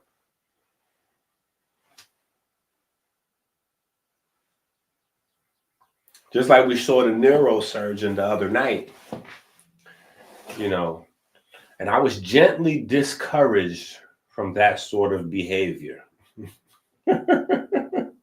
I was gently discouraged from that sort of behavior, right? That sort of behavior. And what I mean is playing that type of video. So just, we probably won't do that again, but just, go back and watch that video where we had the neurosurgeon talking about, why he quit neurosurgery, right? Very, very informative video. Very informative, right? Because it talks about roots of things. And we're going to try to get through, I guess, me talking you out of death. You know what it is? That's why the movement is Melanin versus Diabetes, because I have so much to say. I have so much ideas surrounding diabetes, and that's why my buddies that are in politics, whether Democrat, Rob is a Democrat. I got the twins, they're Republicans. I just need one of them to become like governor or something. Somebody get to the White House. Race to the White House, because everybody agrees we should live longer. Democrat, Republican, poor, rich, black, white, everybody agrees we should live longer. Yeah, I'm technically with everybody. Yeah, I'm with everybody, except for the people with the body modification. Once you start messing with the body, then see, I'm anti. I don't even know what I gotta make. I gotta make up a name for my position. I'm anti effing with God's creation. I have to come up with a politically correct term for that. Anti effing around with God's creation. Something that sums that up. The same way I was in Florida doing a lecture, we came up with necrovore. I have to come up with a political term for my political views. I am anti effing around with God's creation. Yeah, so I'm gonna need a term for that, right? But outside of that, yeah, I can pretty much find the good in everybody.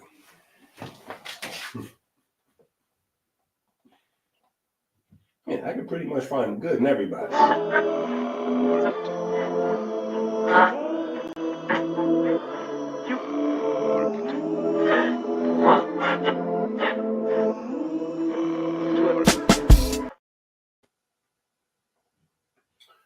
All right, so correlation between gut microbiota, GLP-1, and gestational diabetes. Gestational diabetes places both mother and offspring at high risk of complications. Increasing evidence suggests that the gut microbiota plays a role in the pathogenesis of gestational diabetes. However, it is still unclear whether gut microbiota is related to blood biochemical traits, particularly glucagon-like peptide. You know what the problem? Let me just say something real quick, because I noticed something. I noticed a few things, but I noticed something relative to these scientific journals. Do you notice that a lot of doctors don't have children? Like a lot of doctors and a lot of PhD scientists and they don't really have children. If they do, they unfortunately, we got to throw Umar under the bus. But if they do have children, they're like Umar to a greater or lesser extent. They're deadbeats, right? And some people are deadbeat parents like Umar. Umar is a unfunctional deadbeat, right? But then you have functional deadbeats, right? There's an unfunctional deadbeat, and then there are functional deadbeats. A functional deadbeat parents with their money instead of their time. So you have a lot of functional deadbeats, right? Being a deadbeat is just not somebody that's not around for their kids at all. You could be around and still not have a relationship with your child because you're at work all day, whether it's the fact that you work in low paying jobs, so you got to work like around the clock. I've been there, right? There was one point in time where I was working like 10, 11, 12, 13 hours at Verizon, leaving right out of Verizon, going to the supermarket as a stock boy, stocking boxes and all that just to make it work. You know what I'm saying? Just to make it work. So I was working like 15, 16, 17 hours a day. You know what I'm saying? So technically, my heart was in the right place, but I was a functional deadbeat because I wasn't really around. I was at work. You know what I'm saying? You can come upstairs and catch a peek at daddy's sleep. You can catch a peek at daddy's sleep.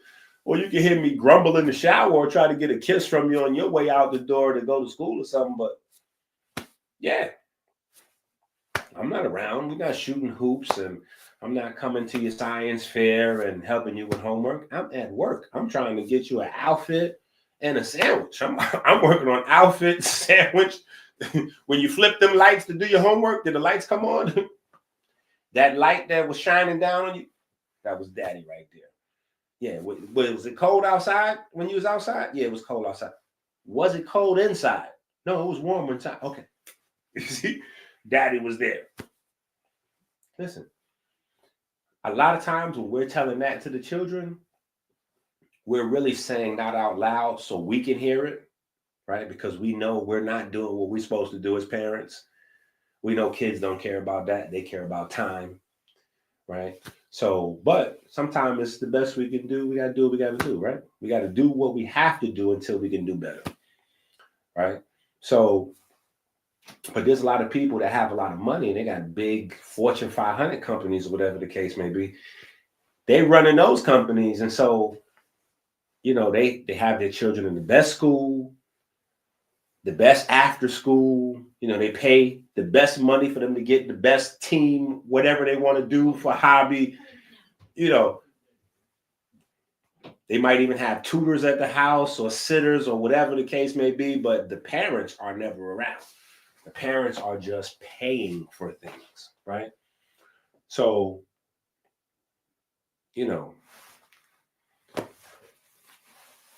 got to work our way out of these situations. I'm just saying, don't get mad. Let me get off of this. Let me get off of this and we just get back to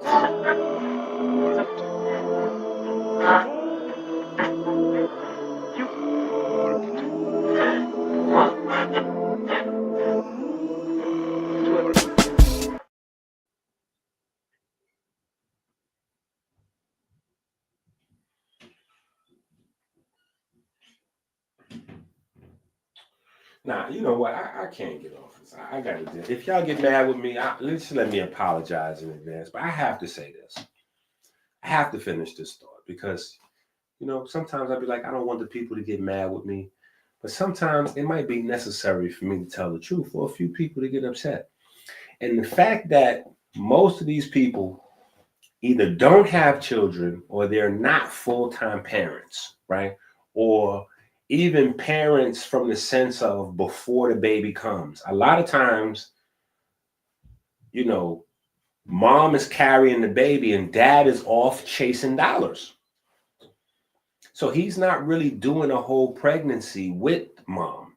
Mom is doing that pregnancy by herself, even though dad might be making sure, she at Lamar's class, or he paying for a doula, or he paying for this or paying for that. I went through phases as a parent. You know what I'm saying? As a father, I went through phases where, I thought that was something, you know what I'm saying? And then I learned, like, whoa, this is what the whole process looks like. This is crazy. You did this by yourself. You know what I'm saying? So if you don't know any better, just like a lot of these scientists doing these experiments, they have no idea the struggle that these pregnant women is going through and the struggle that they're going through is what dictates a lot of the cravings. These women are trying to keep themselves naturally high throughout this whole process. So none of these tests and all that include the high, ridiculous amounts of snack cakes and sugars and bags of cookies and ice creams mixed with pickles and all kinds of ridiculous foolishness that pregnant women have formed like a sorority around. Yeah, because they learn to lie too. They will lie in heart. Oh no, I'm eating this and that. Woo, woo. Like if they have a aggressive husband or mate, baby father, whatever, that really want them to be healthy, but he not around, so he making sure. Yeah, I bought you them coconut. Well, baby, the coconut water's in the fridge. So eat them coconut waters, and then drink the coconut waters, and then you got some salad, and then boo boo boo. We're gonna make sure you have whatever you're supposed to have. Listen, she's gonna put all that stuff in her bag and reassure you as you going out the door that she's gonna eat all that, and she might eat some of it. But trust me, she's doing a lot of dirt. It's going down. It's going down. You may have to spend a day with her to bust her. Spend a day with her and just stroll through the neighborhood. Spend a day with her pregnant and stroll through the neighborhood. When you see the guy from the ice cream truck, he know, hey, you want to get your regular? She's going to be signaling him like, oh, babe, you know you? That was the man in the ice cream truck. He looked like he was waving you down. He said something about your regular. Yeah, hey, slow down. What she regularly get? Oh, well, she normally comes to get two. Yeah, she gets two extra large shakes. She gets two extra large shakes sometimes, and then sometimes she'll get two extra large shakes to go, and she'll take an ice cream cone.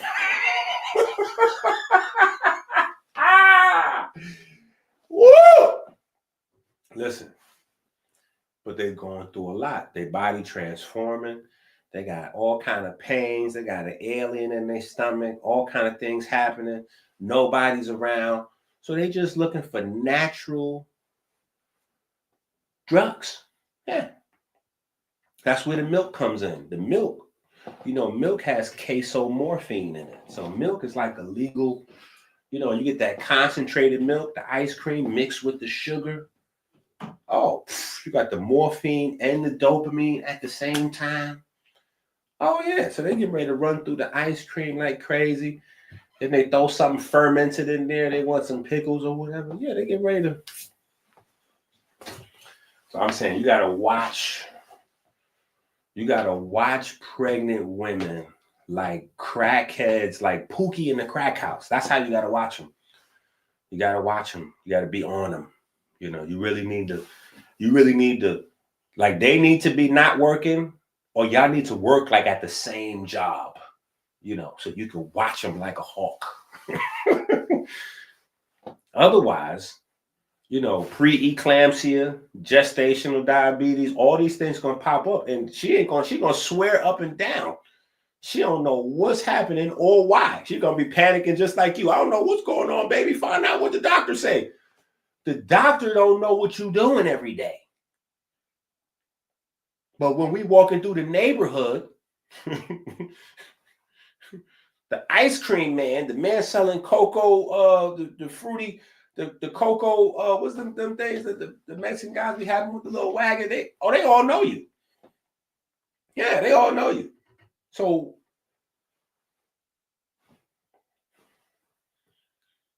the doctor reading the paper, he don't know what's going on. He just reading the paper like, well, we see there's a lot of inflammation here. Right? We see there's a lot of inflammation here and prostaglandin. He's gonna start saying stuff you don't even understand. Yeah. So we have to start tracking down, being mindful. I had an argument one time in Philadelphia with a strange lady that I didn't even know.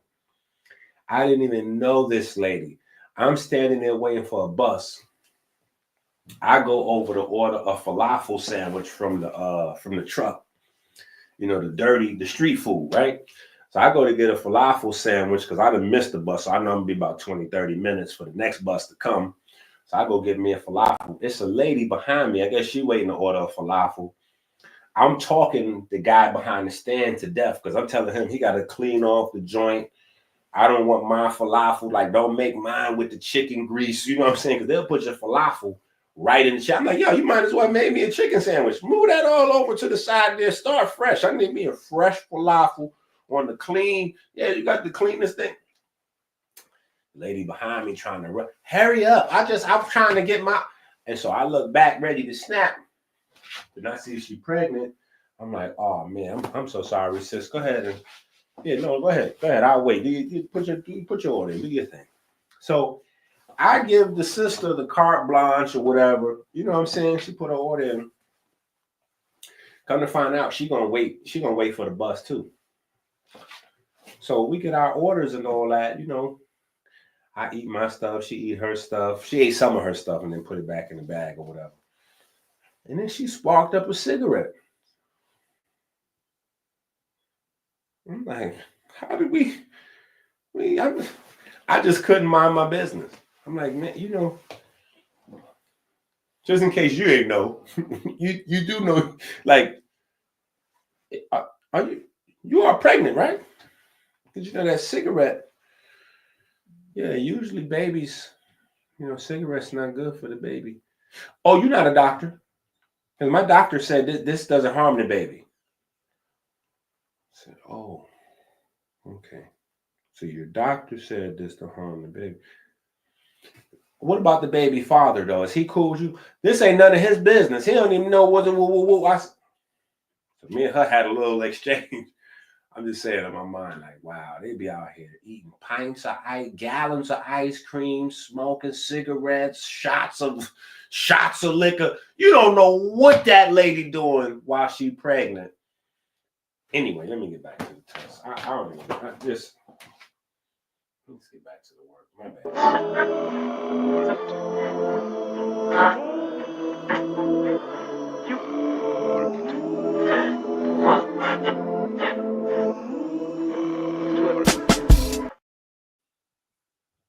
Okay. All right. So I'm just saying, having the statistics and the test scores and the results of, these are all good when it comes to pregnancy issues, but these ladies be doing some wild stuff while they're pregnant, and the doctors be co-signing it. The doctors be co-signing, like, oh, that ain't going to affect the baby. Don't worry about it. Everything is going to affect the baby, right? So anyway, in this article, it goes through the new discoveries, right? Because this is all new discovery on how your microbiome is now affecting the health of your pregnancy and your baby, right? So this is important. It's a lot of good information, right? The result of this study reveals novel relationships between gut microbiome, blood biochemical traits, particularly GLP-1 and gestational diabetes mellitus status. These findings suggest that some genera are crucial for controlling blood glucose related indices and may be beneficial for gestational diabetes mellitus treatment.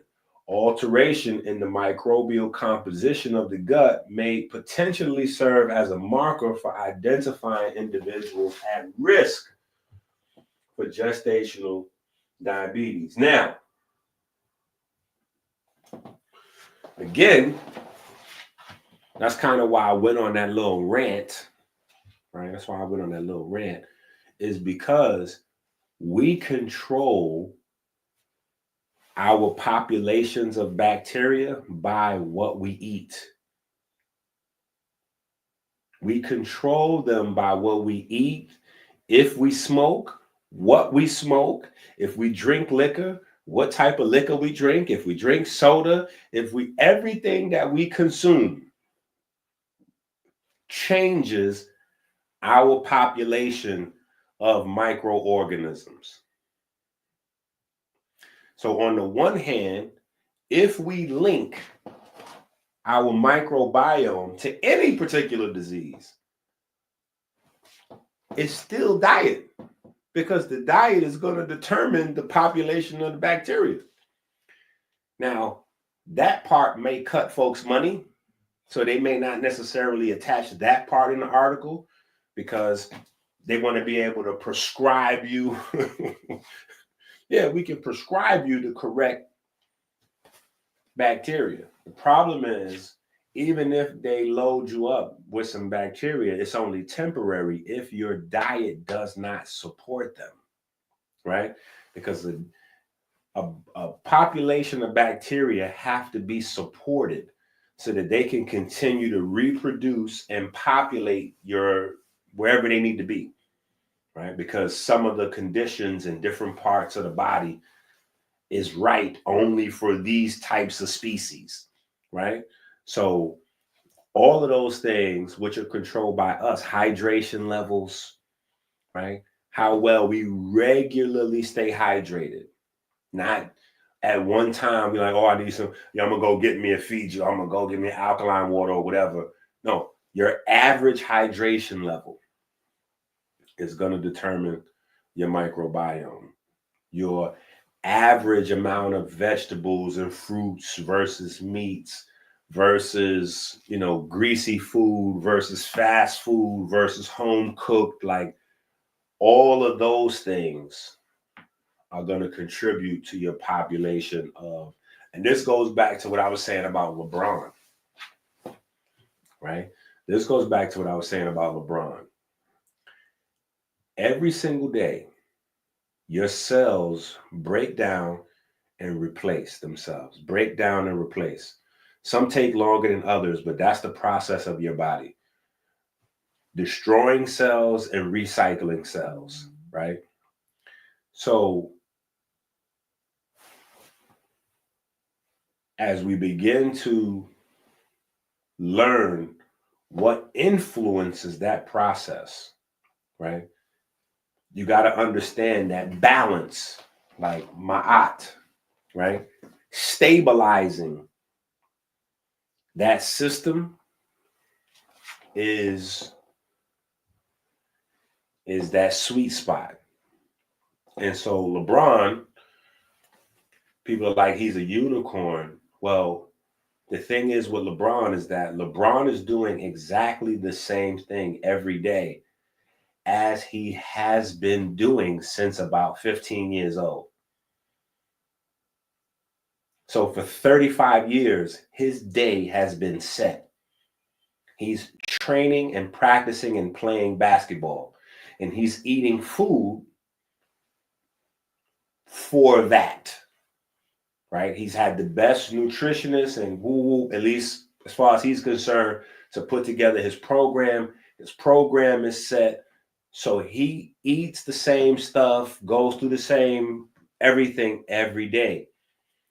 So he's having a longevity because he doesn't really party. He doesn't, like Stephen A. Smith taking shots. They're going through something right now. Stephen A. looks so coonish. I wish Stephen A. watched my video. I would say, bro, you looking real bad out there. You looking bad out there. You gotta relax, man.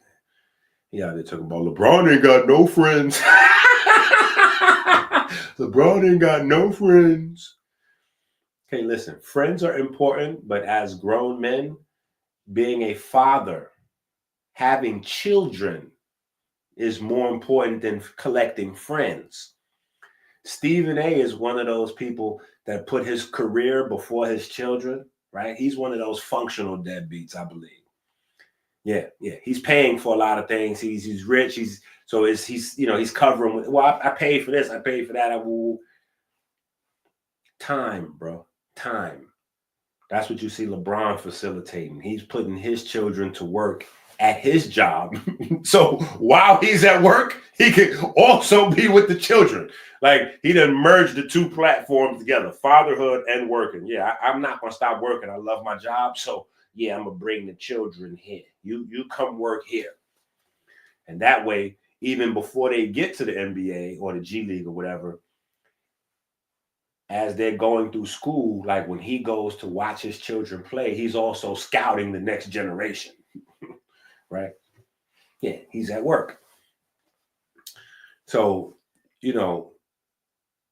but Bron has found the sweet spot because his stuff doesn't have to change, right? And that's kind of what we want to do, right? We want to be able to find what our workload is in terms of exercise and whatever we got to go through every day. And we want to put together our dietary program for that. Like, that's what our diet needs to be constructed around, whatever it is that we're doing every day.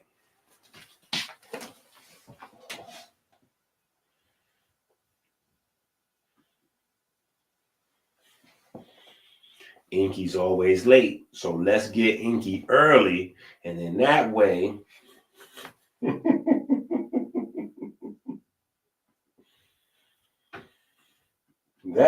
EnQi won't be late because we'll just tell EnQi early, like, yeah, it's prayer time. But I know sometimes I don't see the chat when I be talking y'all to death.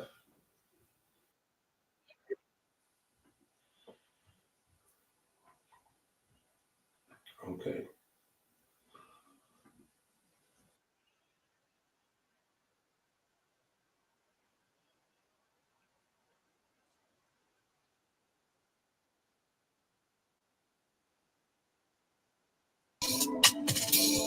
We give thanks and praise to the Most High God for the divine spark that set ourselves into perpetual motion.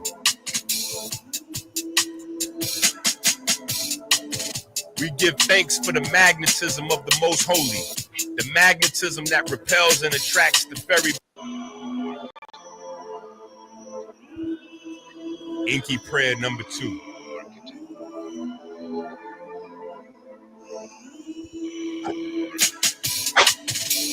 We give thanks and praise to the Most High God for the divine spark that set ourselves into perpetual motion.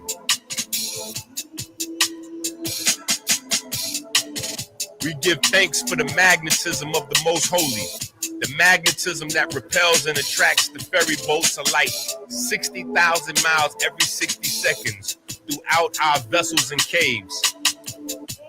We give thanks for the ability to drink clean water every 60 minutes, flooding the river of life.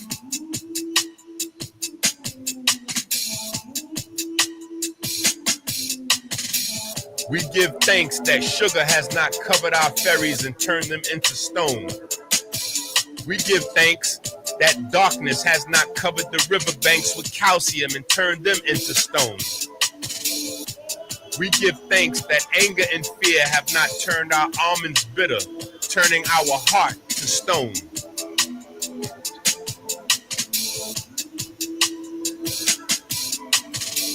We give thanks for smooth sailing upstream through the valley of death, through the superior vena cava into the right atrium.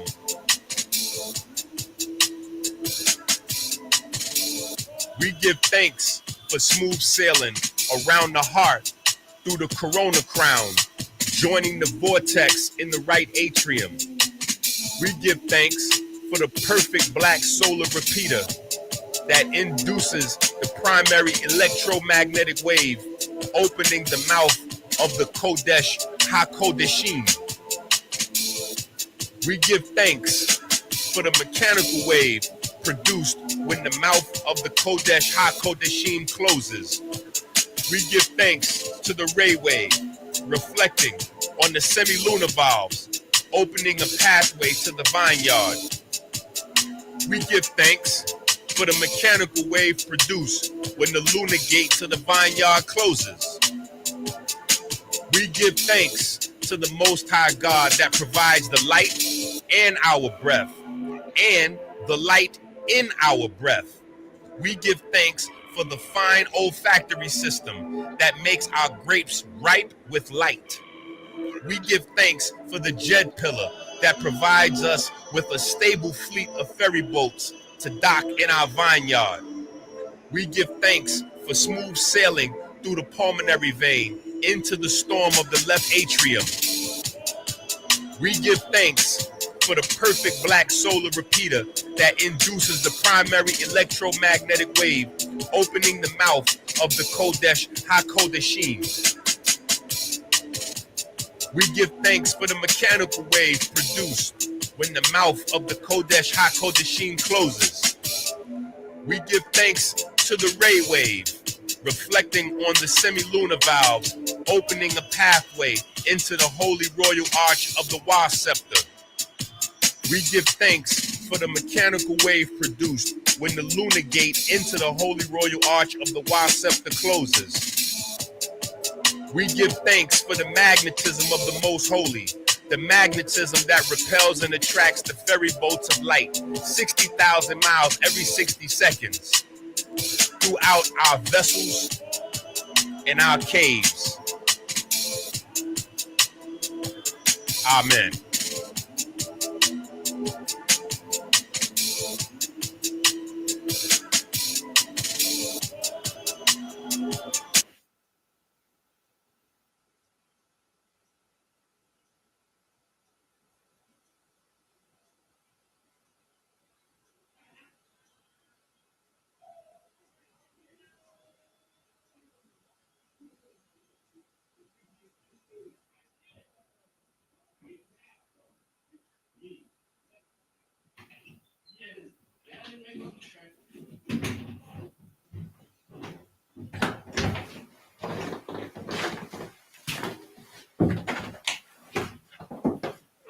I should have you come show the people on the stream that stretch, like you believe you made that up.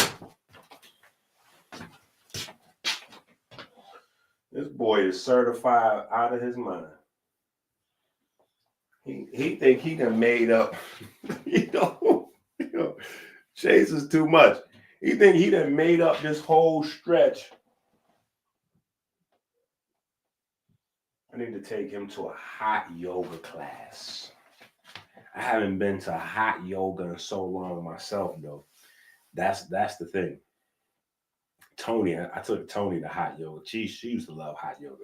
But I need to take him because he think he's some type of stretching aficionado. Like, nah. You go to hot yoga, you'll see how them people stretch for real up in there. And it'd be 100 degrees in the hot yoga studio. Yeah.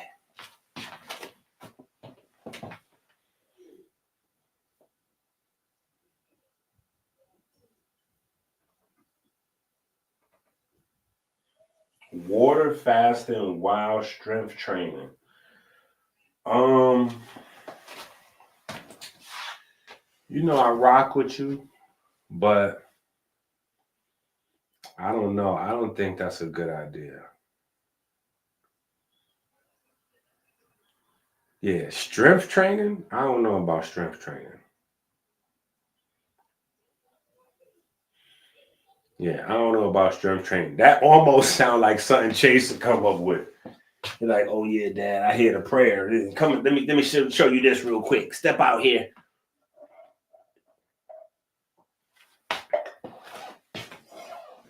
So I can show you this little routine I got. Yeah, I wouldn't.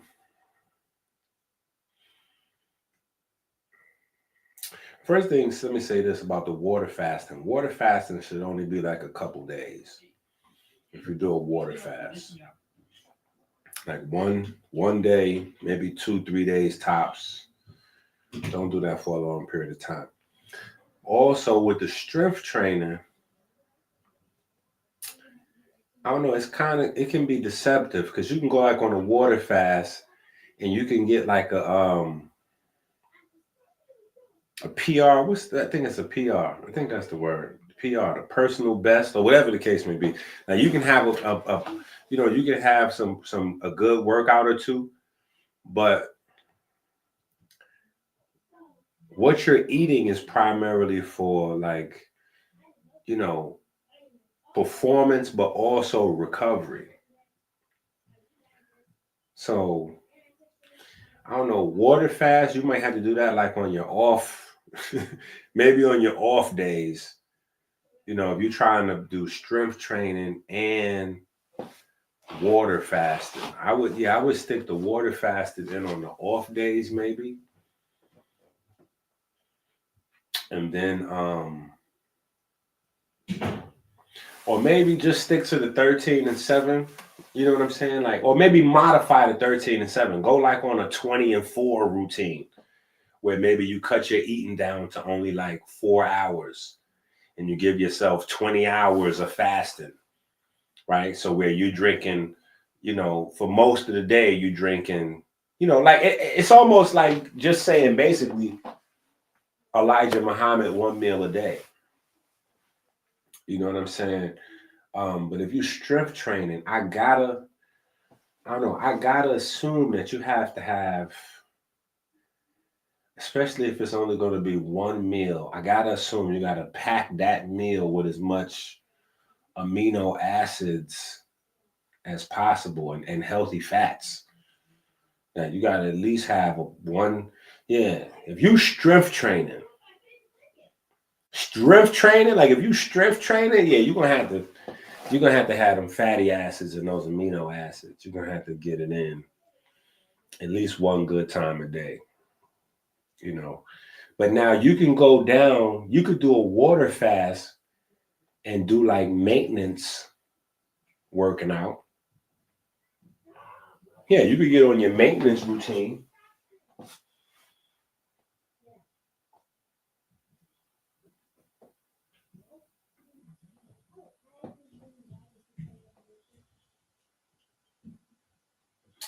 Oh, those timestamps are priceless. Let me let you know. It's only you and Osborne that do that.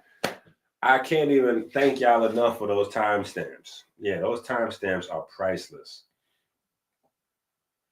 But yeah,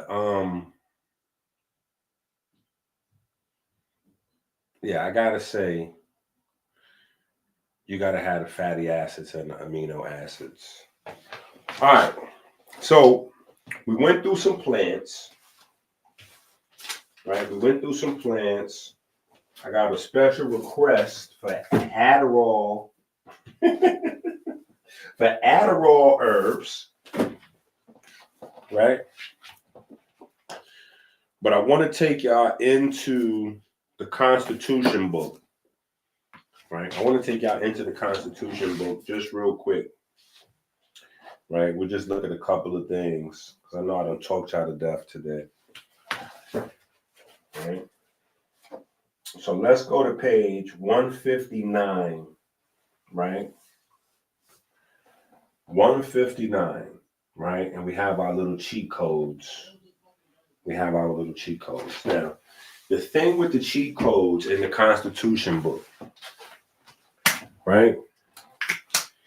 These are not designed for you to just take like as a Bible verse. These are designed so that you could tailor make your research.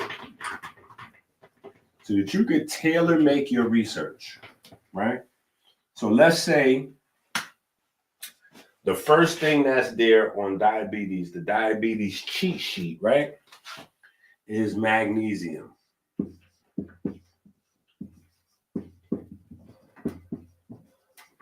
Right? Now, let's say, for instance, you never heard of magnesium in reference to diabetes, right?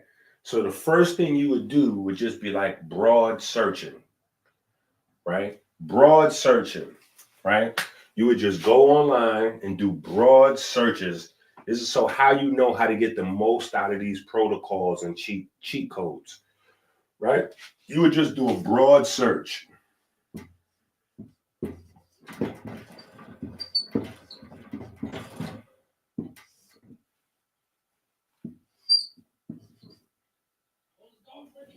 Yeah, you can actually do verses.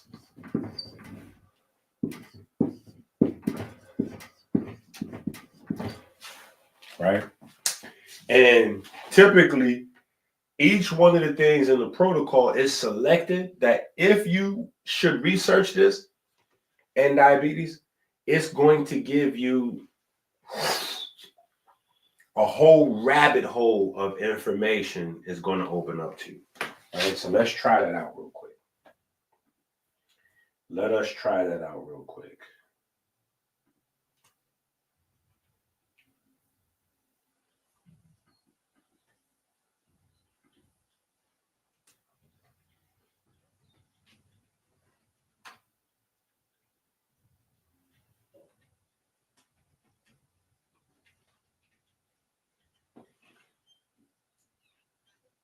Right? So we just typed in magnesium versus diabetes, and here we go. Helps regulate blood sugar among its many benefits. Yet a magnesium deficiency is often seen in people with diabetes. A deficiency can occur with type 1 and type 2 diabetes, but appears to be more prevalent with type 2. This is because low levels of magnesium are associated with insulin resistance.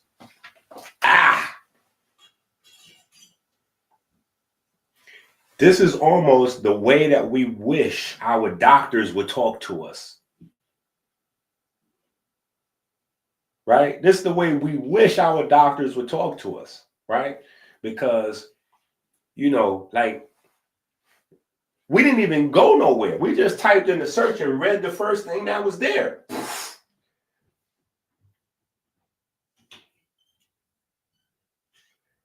Like, I mean, just right out the gate. And I can't tell you, I can't even count hundreds of, like thousands of people. Major relief just from this one thing. Just one thing would change a person's whole life and their whole program and their whole outlook. Because sometimes people just need one thing to work for them to be encouraged to try a whole bunch of more things. Like a lot of times people feel like, I'm stuck like this what it is. The doctor said, woo, woo, woo. So womp, womp, I'm stuck like this what it is. Sometimes they just need one thing to work. One thing for, you know, that to turn their whole life around and their whole perspective around. Right? So it's just one surface level, right? Now from here, a person with diabetes, if they see that, usually the first thing they think of is, well, let me go on Amazon and I'm gonna order me some magnesium pills. Right? They're not even going to be thinking like chemetic naturopathy, right? The food is the medicine. So where is magnesium at in the food?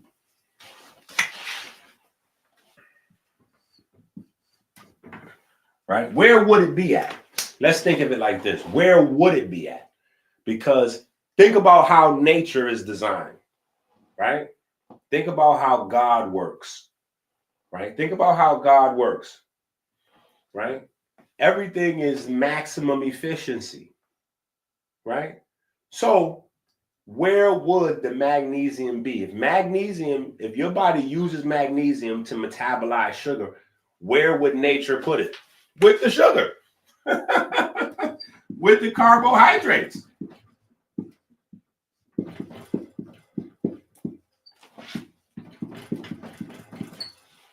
Right? This is why we say we focus on what? The pigment and the fiber. Because a lot of what you need is going to be right in between there. And for people that's not trying to go too crazy with the studying, the reading, and the woo, the pigment and fiber. Right? Because the pigment that makes things green is magnesium, right? Chlorophyll, or rather inside the pigment that makes things green is magnesium, right? Magnesium is the reason why chlorophyll is green.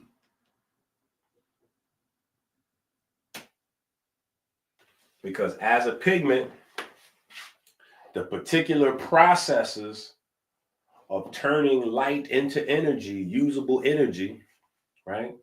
It radiates and or reflects green.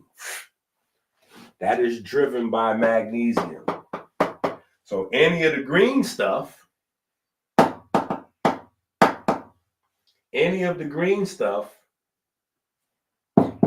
is where you find the magnesium. So yes, you could get the magnesium and get the benefits, right? But if you get the greens, you're going to get the magnesium and you're going to get the fiber and you're going to get 1,000 other things that help the insulin, et cetera, and then when you eat the greens, right? Because a lot of times you have goofballs on the internet like fraud. I ain't even going to say his name, but you have goofballs on the internet that go, oh, your body can't even digest that. Your body can't even digest that, so you're not even supposed to be eating that. The stuff that your body cannot digest, like the cellulose and all of those other plant fibers, are the things that the bacteria digest. And then the bacteria take those things that you can't digest and turn them into short chain fatty acids and other nutrients that go back to helping you process insulin and sugar. Right? So just on a quick surface level search, right? We search magnesium versus diabetes, and we find a plethora of information just looking at the first paragraph, and that's Healthline. That's not even, right? Then we have the National Institute of Health, right? They're going in, doubling down, tripling down. Reduced magnesium intake has been linked to enhanced risk to develop type 2 diabetes. Right? And we're not even going in. Diabetesjournal.org. Emerging epidemiological evidence suggests that higher magnesium intake may reduce diabetes incidence. This is just hitting it right over the plate. We're not looking crazy. We're not going into no articles. We just ran a search. Magnesium versus diabetes. And you have a treasure trove of information open up to you. Right? A treasure trove. Right? But now, let me see how many links. What we got here? Let's go to the bottom. Wait, where is that number at? It used to have a number where they tell you how many searches, how many links of it. Well, we can see. We can see if we go to 10 pages in. 10 pages in. Look at this. In India. In India, right? In India, so this is not, it's not a guy with the gold teeth, doctor with the gold teeth kind of, homeopathic, it's not a remedy. Because see, they use these words to reduce something in the eyes of the masses. Oh, that's one of them home remedies. That's homeopathic or this and that. Like no. The scientific journals have upgraded it over the years. Over the years, those of us in the natural space have watched this thing slowly get upgraded from, oh, magnesium can help, to, oh, yeah, we noticed that there's a trend of magnesium deficiency with people with. Now they've went all the way and jumped out the window and said magnesium deficiency can cause insulin resistance. Wow. So now you have to say to yourself, wait a minute. If the natural source of magnesium is greens, right? If the natural source of magnesium is greens, and we don't eat greens no more. We don't eat greens. And trust me, if you eat anywhere from 1 to 5 servings of greens a week, that is the same as not eating any greens. You don't eat no greens. Because we're supposed to have green vegetables like 5 to 10 times a day. 5 to 10 times a day. So there's a bunch of people that's going to watch this video like, oh no, I eat greens every day. No, you don't. You have a little tiny bit on your plate next to the mashed potatoes and the chicken and the whoop, whoop, whoop, and the mac and they stop. That's not what that means. Especially if yours is cooked with that's not what that means. That's not what that means. Panda fast. You need to eat the greens as they are. Like if you pluck them off the tree, just eat them. Like those boxes, I eat those right out of the box like potato chips. So like we might be watching a TV, like a basketball game or a movie or something, and I'll be eating the leaves. Yeah, I'll be eating the leaves, pass them around, you know. Some children eat less, some eat more, right? Chloe and Aubrey, they might have a little bit, then they pass.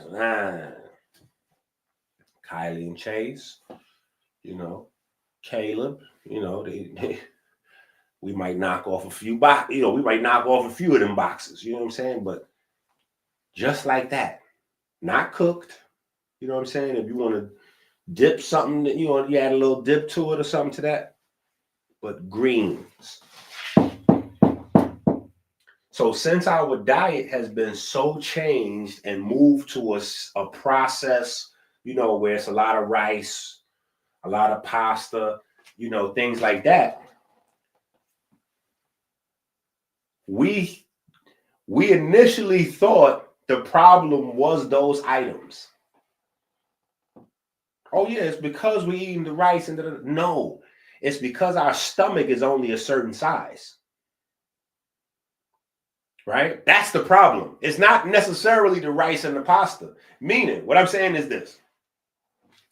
It's not that we're eating the rice. The problem is that we're not eating the greens.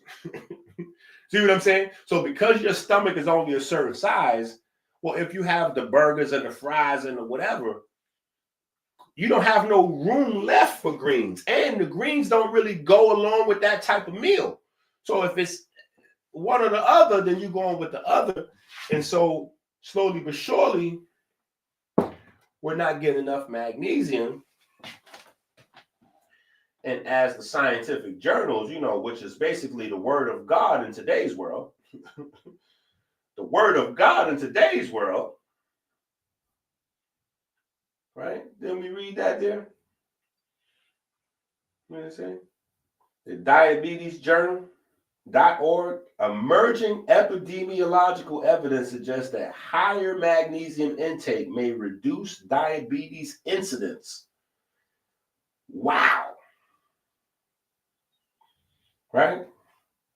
So we can go deeper though, because this is a very surface level search. And you can see how we can continue to pull more information out of this, right? We can continue to pull more information out of this. Now, we can add something in. We can add something into the search, like we can remove diabetes if we're a little bit savvy and we understand the relationship here,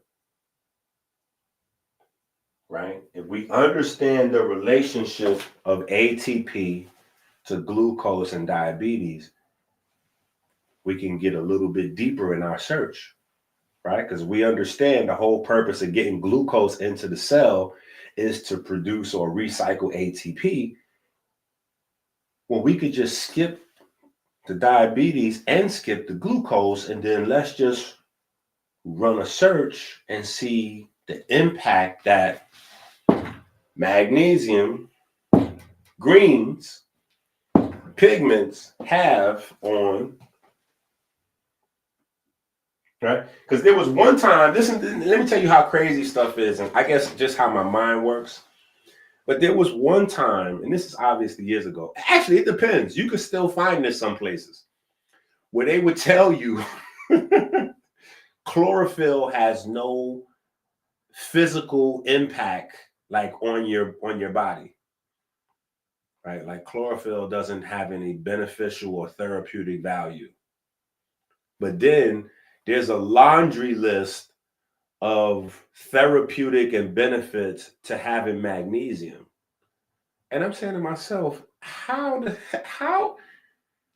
they manage to put in the scientific journal that the chlorophyll has no therapeutic value, but something extracted from the chlorophyll has therapeutic value? I said, yo, this is why people are lost, right?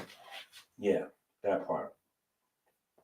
Okay, so now if we run this search, magnesium and ATP, it is an essential mineral nutrient for life and is present in every cell type in every organism. For example, ATP, the main source of energy in cells, must bind to a magnesium ion in order to be biologically active. What is called ATP is often actually magnesium ATP. So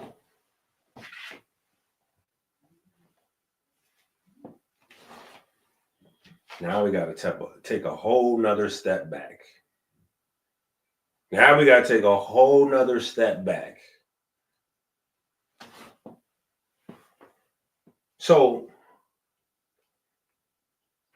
if my muscles are active, I'm working out, right? I'm doing my squats, I'm doing my push-ups, I'm doing bench pressing them,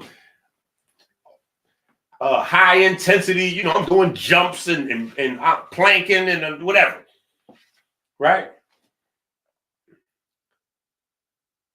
And my body's breaking down the insulin and the glucose.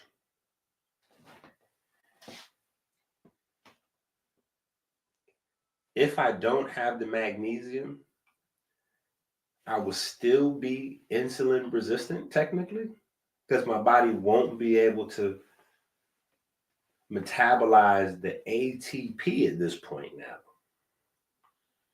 right? The insulin's working, the glucose is working, but the end product, the ATP, right? And so this is where we get to, let me show you, because I kind of skipped over it.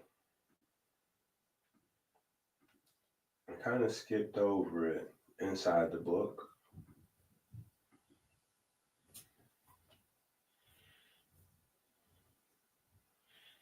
Okay, here.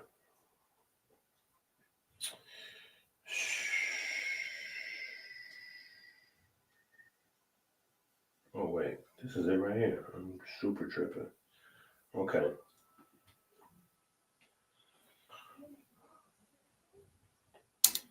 This is where we get all of these guys, right? These are all different types of categories for diabetes, right?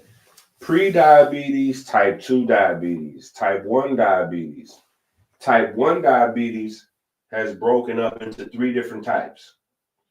Children's onset diabetes, children's onset type 1 diabetes, adolescent onset type 1 diabetes, and adult onset type 1 diabetes. Now, initially, there was only 2 types of diabetes and temporary diabetes, which was gestational, right? So technically, you like if it was spades, it'd be like 2 and a possible. You know what I'm saying? Like that was it.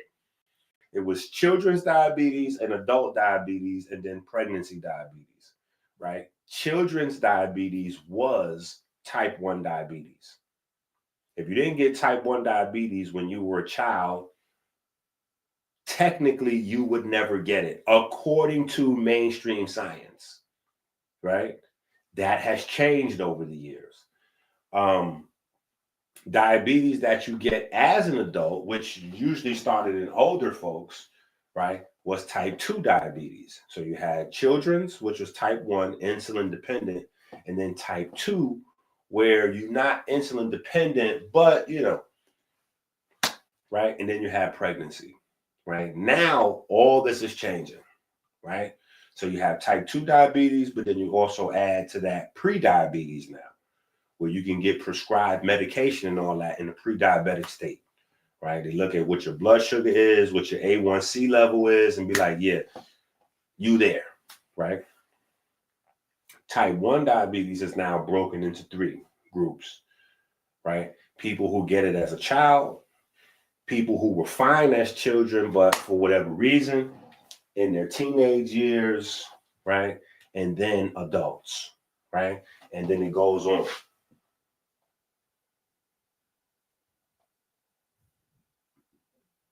Yes, Eber's Papyrus Herbal Applications Volume 3. Go to Amazon, put it in your cart, and check out, right? Get the Constitution book, right? Get the Constitution book. Put it in, go to Amazon, put it in your cart, and check out Kitchen Chemistry.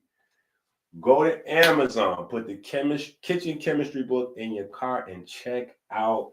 And then we go right to 30 Swedish dollars from our guy, my brother from another mother, Thanos. Thanos, what time is it in where you at right now? What time is it where you at right now? Right now, where I'm at is 3:30, just about. It's 3:30 here, just about. What?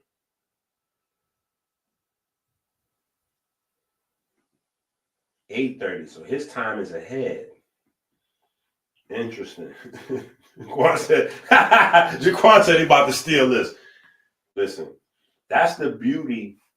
Listen, that's the beauty of the books. That's the beauty of the books. They can't really steal the drip no more because we published with a date and time to make it, official. Like, no, this is where we was at. You know what I'm saying? So it's all good. It's all good. Yeah, it's all good. But listen, now you got more forms, right? Gestational is grown into its own thing. Alzheimer's / dementia is being called type 3 diabetes because of the relationship of sugar to Alzheimer's and dementia. Then you have 3C, type 3C diabetes, which is pancreatic failure. You have mitochondrial diabetes. You have hemochromatosis, which is very close to hemochromatosis is very close to what's that new word they just start using? What's that new word they just start? Ferroptosis. Ferroptosis. Ferroptosis and hemochromatosis are almost identical, right? I just think the only difference is probably what they're saying the cause is, but both of them have as the main symptom or whatever, too much iron in the tissues, right? So you got ferroptosis. I think that's the word. That's the new one they're throwing around. But ferroptosis and hemochromatosis, I'm almost certain both of those is like super similar, right? But then you have tuberculosis, diabetes, right? Which is a special type of diabetes just for people that have tuberculosis, right? So people that never had diabetes or blood sugar issues, when they get tuberculosis, they get cured or they, post tuberculosis, they now have diabetes, right? Then you have brittle diabetes, which is like the super advanced. And then you have the new COVID type of diabetes, which is a new thing also that's making its way onto the scene slowly but surely, right? Under some new, they still haven't got the terminology down pat yet, right? Long COVID or there's some names floating around for it, right? But it's people who never had any diabetes issues or blood sugar issues, post-COVID, right? Similar to tuberculosis, right? So we're seeing now that certain types of infections can cause a unique type of diabetes, right? So diabetes is really just when your body can't metabolize some, when some part of the energy system goes down, whether it's the insulin, the glucose, whether it's the ATP utilization, the endpoint somewhere in the middle, creatine levels or creatinine levels, neurochemistry, melanin concentrating hormone not facilitating downstream, issues with the liver, glucagon, like there's so many different ways that the energy system could go, and we're finding all of them because we're pushing our body to the limit with trash and whatever we put in, what I'm saying. So we're pushing our body to the limit in terms of sedentary lifestyle and chemical sludge, right? Chemical sludge. You know what I'm saying? Like, so we continue to find new ways to get diabetes. Like we're diabetes explorers. Let's go. $200 African. Let's go with the international money. Let's go with the international dollars. Right? Let's go with the international dollars. Right? The American dollars. Yeah, let's go with the international dollars, the American dollars. Yeah.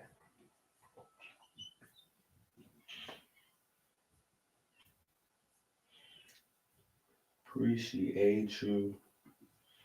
Appreciate you, Sweden. Appreciate you, Africa.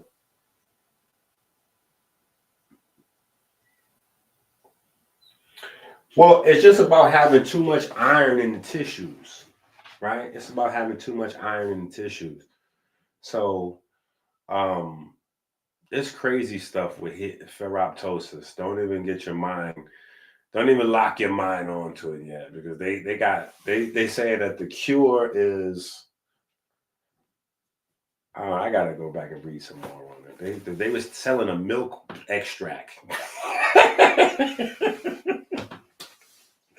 I kid you not. They had a milk extract that they were saying was the cure for ferroptosis and every other metabolic disease. And there was a whole, they trying to do a whole campaign around this milk extract thing. So we got to see how it goes, right? For me, as far as I'm concerned, if you need to get any dairy, health, anything, go to yogurt, go to kefir, right? Go to yogurt, go to kefir, right? If you need any milk health product, like once you start getting into a milk extract, I just haven't really wrapped my mind around milk extract yet. That just sounds way too crazy for me on a lot of different levels. Like I can't even,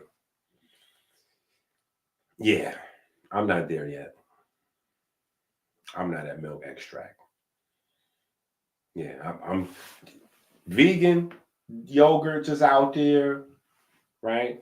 Then you got the old school Greek, the Greek high quality yogurts. Like there's a lot of yogurts that's basically candy. It's sugar, just sugar. You know what I'm saying? They're going crazy with the yogurts. You know what I'm saying? Cheesecake and just fructose. It's crazy, right? But you got some high quality dairy yogurts. You got some high quality kefir. The kefir market is getting commercial too, though. So, you got a lot of bogus. You got to do your shopping. Yeah. Come on now. Yo, I need to find those clips so I could just hit the button and bring up. Oh, man. Yeah, sometimes I just need to bring those clips up. Right? So we also have the breakdown though of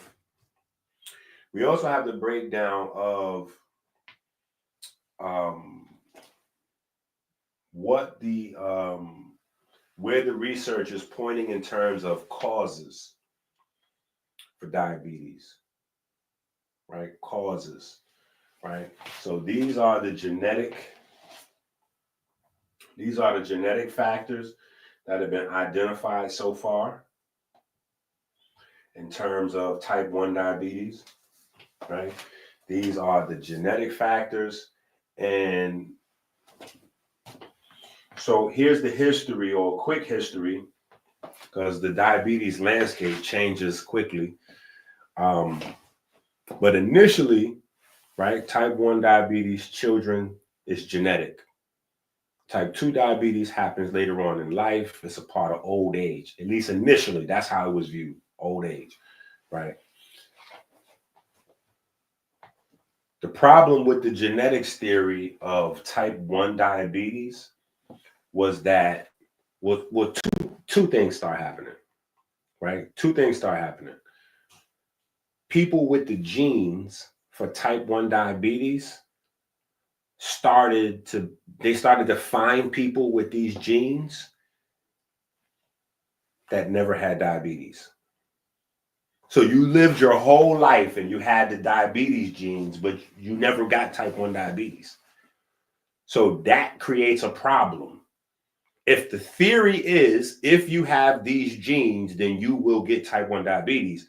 The moment people start popping up that have those genes that don't get type 1 diabetes, again, we got to go back into the grave and slap Charles Darwin around. Like, Charles Darwin, you just can't stop it. Damn it.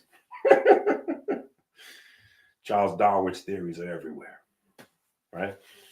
So that was the one problem, right? And then the timing sequence, right?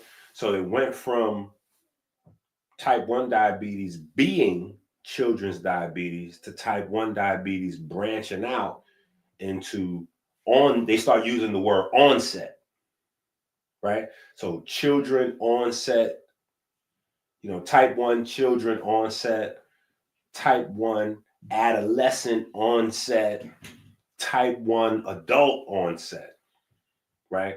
So the timing factor they couldn't figure out, right? Because if all these people have the same genes, and if genes completely controls what happens in the body, there's no reason why people should be getting it at 5 years old and 35 years old. Like, that shouldn't be happening. Everybody should be within a range, like, 4 to 10 years old. Like, yeah, it should happen right here. And when you get out of whatever this danger zone is, by the time you're 11 or 12, we should be feeling safe to say, if you haven't got it by then you won't have it. It's not something you got to worry about, right? So yeah, those two things started to happen, and then they had to come up with another part of the theory, because clearly there was a flaw. So when you add in the fact that some people had the genes and never got diabetes, and then some people had the genes and it activated at 5, at 15, or at 25 or 35, you had to have some other thing that was the determining factor, right? So, let's say person A has the genes, person B has the genes, and person C has the genes, right? Well, person A may never run into this other thing in their entire life. So they never got the genes never switched on to make the diabetes happen. Person B ran into that thing at 7 years old. So boom, now they have children's onset type 1 diabetes. Person C, they never ran into that thing until they were 30. So now at 30 years old, out of nowhere, boom, type 1 adult onset diabetes. So the working theory is modified to include an environmental factor, an unknown environmental factor.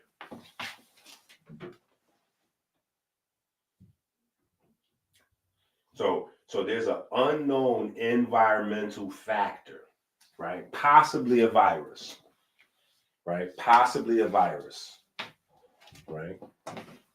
So, but yeah, so we wanted to include as much information as possible so you can go down these rabbit holes, right?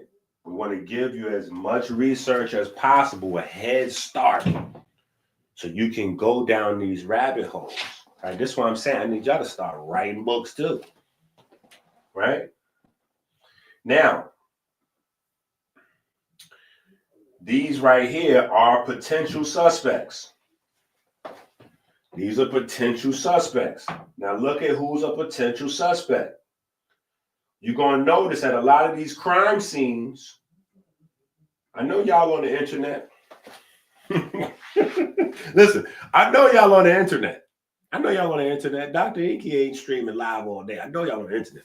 So I know y'all done seen the Big U conspiracy, the Big U Rico. We done moved from the Young Thug Rico, the East Coast Rico, to the West Coast Rico. Now they got the Big U Rico case, right? It's on at least 100,000 different YouTube live. They go Big U, Whack 100, Adam 22. Everybody's involved in the case somehow, right? They done reopened up the idea of the Nipsey Hussle investigation, or they've initiated maybe the Nipsey Hussle investigation that they should have,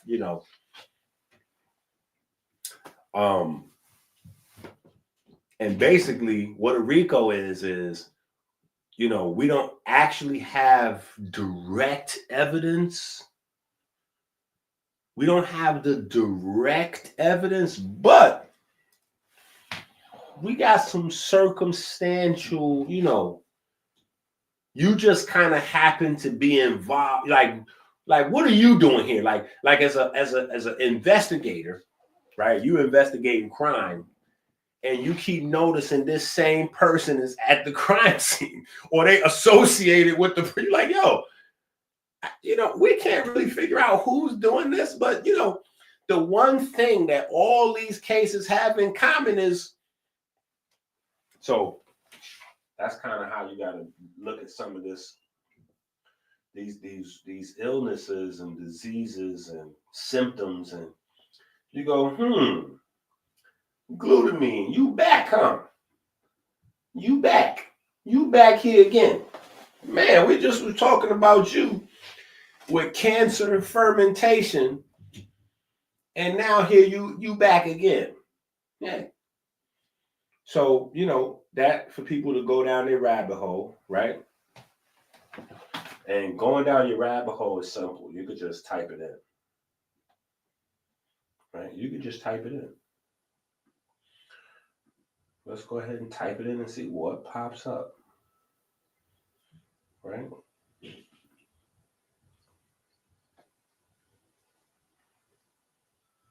You see? Look at that. We just type that in, right? So if you have the book, you can just type these things in and research and just start going down your rabbit hole. Start going down your rabbit hole. So it's not just the doctor with the gold teeth. This is the National Institute of Health saying,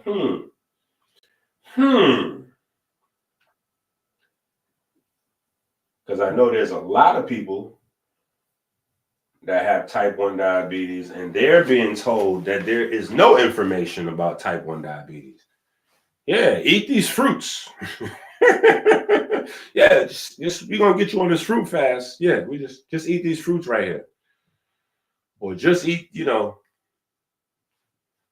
as always, I got this package, it's $1,500.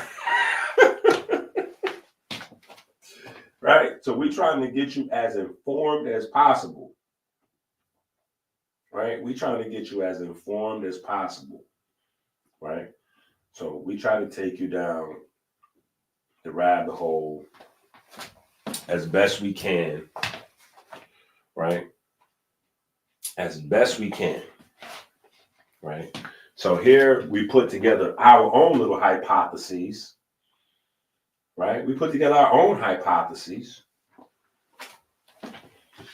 right? Put our own little hypotheses together based on genetic variation and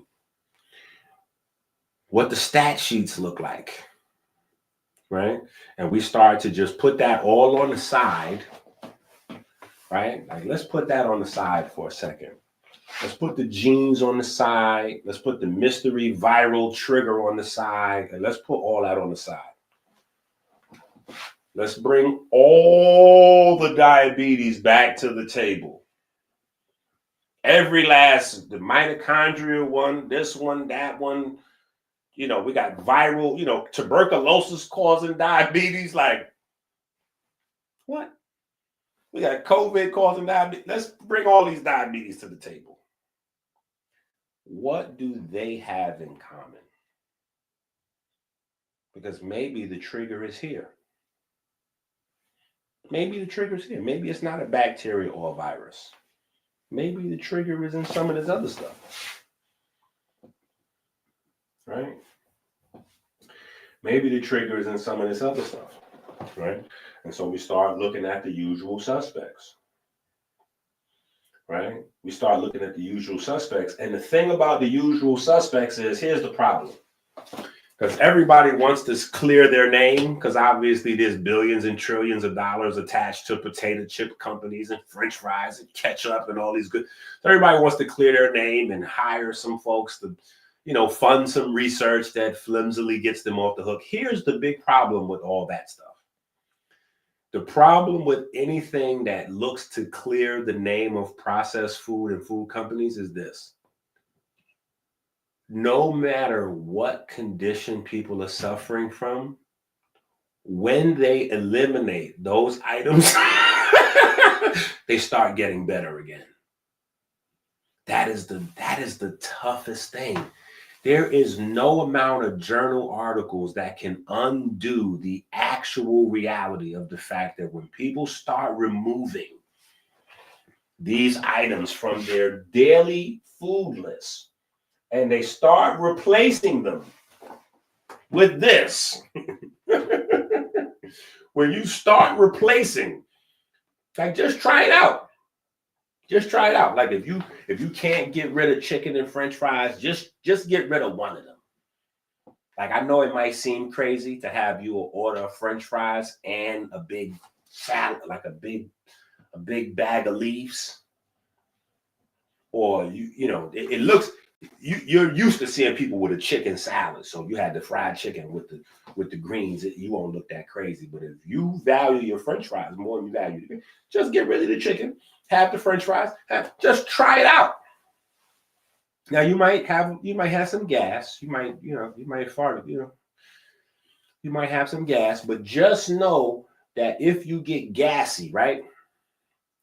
That is your microbiome getting busy. That's the bacteria getting busy. So don't just be so quick to just be like, oh, that made me have gas, so let me stop that. No. Hold on.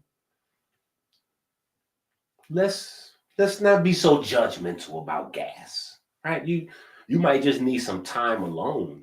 You might need some personal space, but you may not want to just throw away the program because you have gas, because the gas is letting you know that the microbiome is waking up in there, and now they're starting to do their thing. Yeah. Now they're starting to do their thing. Yeah. So you might notice that, oh man, I'm not feeling as sleepy. I'm feeling a little bit more energetic. You wake up in the morning, you might not have that headache, or your eyes might look like things might look more vivid and colorful. You might just little details. This is interesting. Imagine if I cut out the fries and the chicken just at one meal and just went all greens. It might be a game changer, right? It might be a game changer. You know, so that's the thing. And that's what the neurosurgeon was saying the other night. He was like, you know, there's things that people have in common that no matter what the problem is, these are people coming in for brain tumors, disc problems in their spine, all kind of stuff he's seeing people for. And no matter what, he's like, yeah, some of these people, they're getting better without surgery. And, you know, they have these things in common where they're adding in the greens, they're adding some more movement, some more exercise, and yeah, people just starting to feel better. So, you know, and that's just random.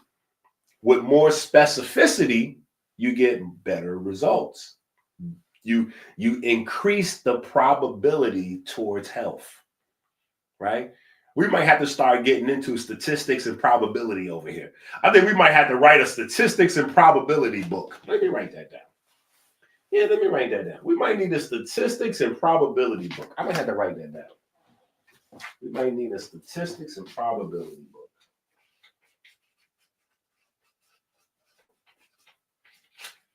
Yep. Yeah. Statistics and probability book might be on the way. Yeah, but that's basically what you're doing. All of this stuff is statistics and probability. That's what doctors have to learn. They have to learn statistics and probability.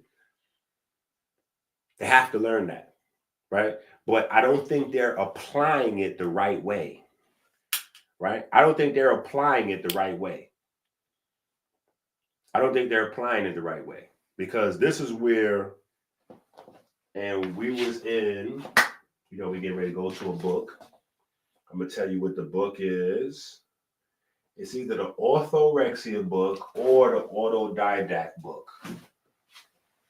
Yo, if you don't have those two books, just slap yourself in the face. Seriously, those books is GOAT level. Like you have to have those books.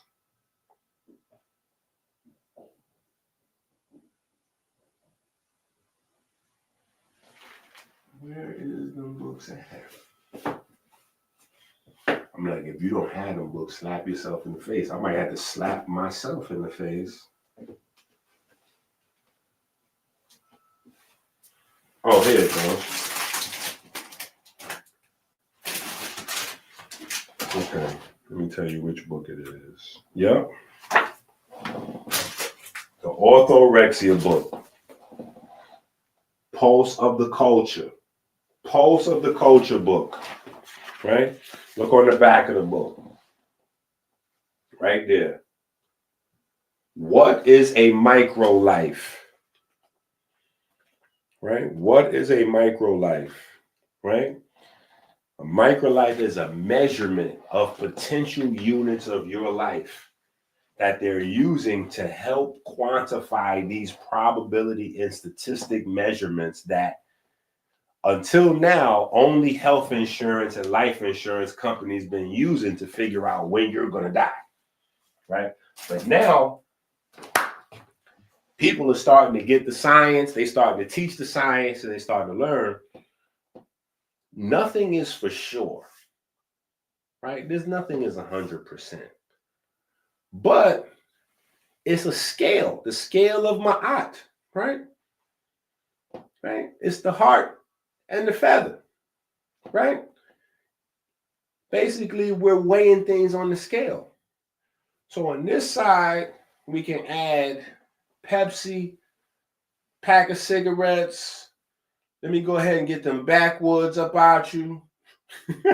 Yeah, let me get two every week. I'm gonna have probably 2, 3, 4 packs of backwoods, 2 packs of Newports, what?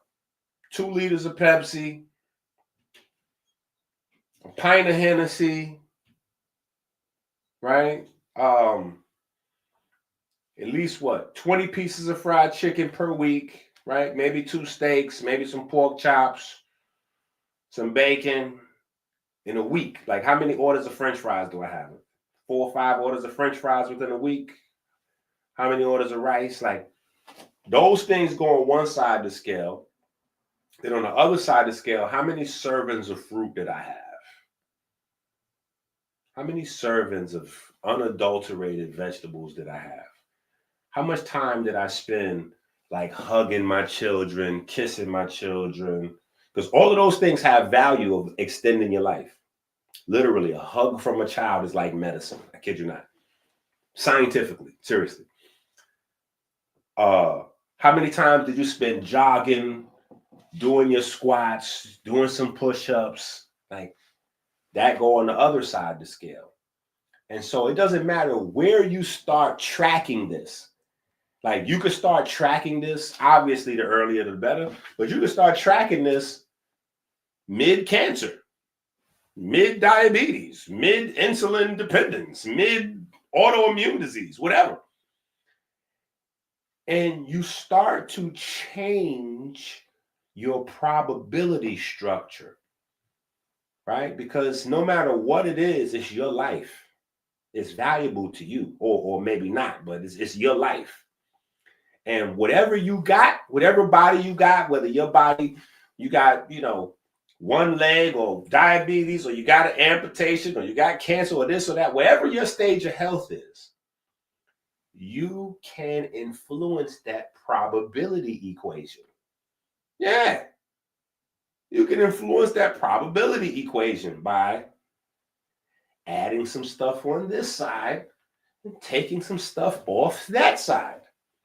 And the craziest thing, and this is one of the things that made the neurosurgeon quit, is that when you add enough stuff on the positive side, sometimes the condition vanishes. Remember, I mentioned Jimmy. This is what they told Jimmy's mom. Jimmy's mom when Jimmy brought his mom to me, she had 2 stage 4 types of cancer. They was putting her in hospice. They gave her a few weeks to live.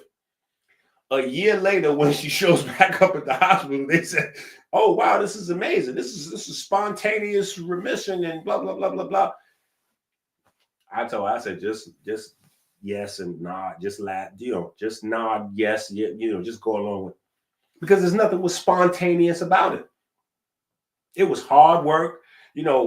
We had to force her to eat nasty stuff that she wasn't even sure this was going to help her. And get up at certain time of day, go outside half naked, like all kinds of crazy stuff that I had her doing that you just couldn't really it may not even make sense to you. Right. So it was hard work. But a year later, the doctors was confused, like, man, this is spontaneous. Like, there's nothing spontaneous about it. That cost a lot of time and a lot of money, and we put a lot of love into that spontaneous remission of, I said she had a few weeks to live. Here it goes a year later. She was blind too. She got her eyesight back. She got a license back. Right? So, but the thing is, there was nothing spontaneous about it. But if they can't fit it into their normal way of categorizing a thing, they're just going to say, well, this is a spontaneous remission or spontaneous reversal, blah, blah, blah. No, we can influence some stuff, right? We can influence some stuff. And the most beautiful thing, when I come to folks with some of this stuff, sometimes people say I'm crazy, I'm making this stuff up. But the problem is I usually have some high-powered science behind what I'm saying. And a couple of years ago, when I started saying that there's scientific evidence that plants can regrow beta cells, the ops, that was all they needed. Like, what? And then I'm like, all right. Let's just go to this video clip right here. So these are the Mount Sinai researchers, and this is called the GLP-1 agonist, and this is called harmine. And so when you combine harmine and GLP-1 agonist, you can actually regrow beta cells, and it's going to cut through the sugar and the fat and blah, blah, blah, blah, blah. He was like, yep, he made that up. I said, all right, well, listen. After a few videos, I'm getting resistance, people not listening. I'm like, all right, well, listen, I tell you what. In a few years, they're going to package this up because Mount Sinai is not doing researchers for herbalists for a naturopath to be telling you he done found some plants. That's not what they put billions into this research for. They put billions into this research because Big Pharma is getting ready to slap y'all upside the head and run up and hit a lick real quick. They about to run up a bag on you real quick. Oh yeah, you. Few years passed by, maybe 4 years, 3 years. Was it 3 years? 4 years passed by. Boop. Ozempic. $1,000 a whop. Yeah, $1,000 a whop. Get a prescription. Don't worry about it. Your insurance will cover it. Yeah. Them things is plant-based. Just like metformin is a plant extract, or began as a plant extract, these things begin as plant extracts. So my thing is, though, it just says that there's hope because there's a lot of things in the plant community that we just don't know about. We don't know the plants. The same way we haven't fully explored the ocean, we have not fully explored the plant. we don't know what all the plants got. Even plants that we commonly use and eat or whatever all the time, we have not thoroughly explored the depths of their chemical composition in regard to modulating our genes and beyond. Because we're just finding out, at least in the scientific world, that genes don't control everything. Hence, type 1 diabetes being the cause being unknown, right? The trigger to activating the genetic sequence that causes you to lose beta cell function. So we know the beta cell function, we know it's genetic, but the unknown trigger, right? So, we just, try to provide as much as information as possible. And then there's this. And I always have to reference Dr. Sebi when we go into this part here, because Dr. Sebi was saying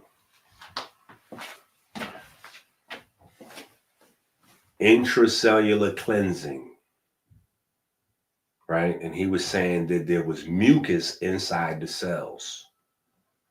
Mucus inside the cells. So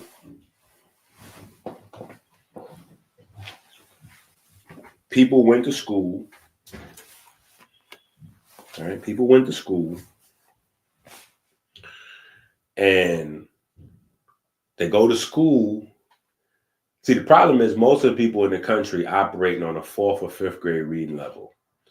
And it's a particularly bad problem in the Black community, the literacy level, right? So when people come from that environment where most people don't read, right? They learn a few new words and they get beside themselves. So they go, oh, wow, wait a minute, mucus doesn't have anything to do with this or that or the other. Dr. Sebi must not have known what he was talking about. Like, hold on, pump your brakes. Everybody uses slang. Everybody uses euphemisms. And sometimes if you're on the front line, you may come up with a term that later on may be, once it's quote unquote verified, there'll be an official term for it, but that may not be whatever you were saying, right? So you got to go to the context. So for me, the context of what Dr. Sebi was saying about diabetes and the mucus clogging up the beta cells is these two terms. Right? These are the two terms: intramyocellular lipids and lipopolysaccharides, right? Lipopolysaccharides. So you can open up, right? You can open up rabbit holes with those. You can open up rabbit holes with those. All you have to do is take one of those terms and type that in.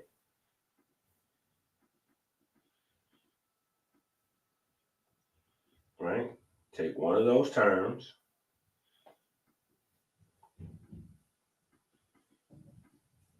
then type that in.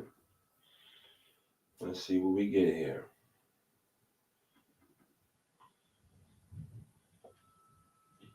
Look at that. Now look at this. It already has its own auto population thing this here. Right? Look at that.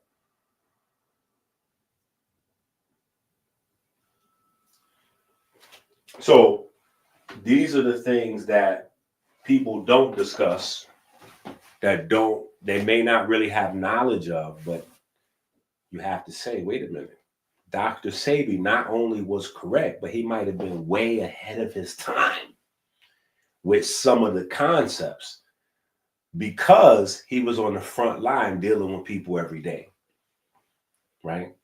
So if you understand that there are particular plants that may chelate the cells, clean out the cells, and that process gives people relief, you don't need to know exactly what's in the cell that's being removed. You can call it junk, you can call it gunk, you can call it mucus, you can call it, sputum, fat, whatever. You just know that there's something in there that's blocking function. And if we can get that out of there, the cells can go back to working again. Now, later on, if because you're a regular, you're not medically trained, or you're not used to using that vocabulary later on, that winds up being true, and they put a term on it, intracellular, intramyocellular lipids, right? These fats that are just building up inside of your muscle cells, right?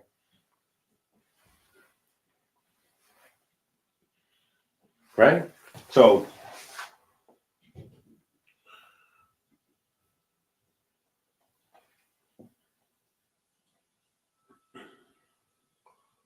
and there's a whole universe, right? There's a whole universe that opens up for you here.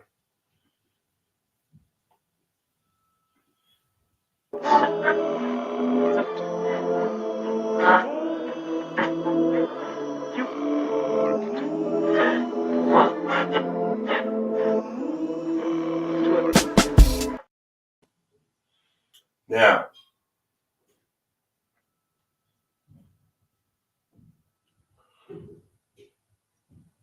I see our attention spans is going down. It's all right.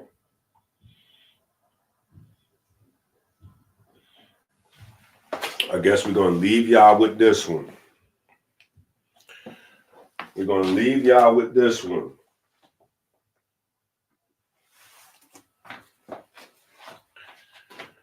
The same way there's high amounts of magnesium, and magnesium is a key component of your greens. You also have, we need to put some respect on this. I can't even fit this in nowhere. We got it.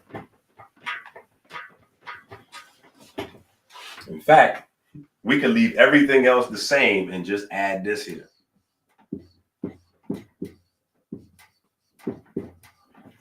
Vitamin what? B? Vitamin B1? Vitamin B1? Yeah, we could put B1 in there. B1 has a tremendous impact on diabetes, so we could put B1 in there, right? Vitamin D. You're like, oh, no, doc, we know all about that. All right, so we can get vitamin D out of there, even though vitamin D has a huge impact on diabetes. No. Vitamin A. And vitamin A functions through a whole different type of cell group that you never even heard of before. Vitamin A functions through a whole different type of cell group than you ever even heard before.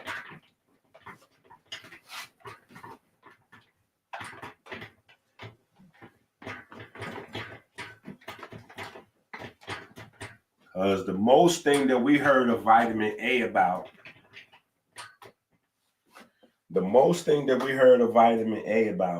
is eyes, right? right? But you didn't know that vitamin A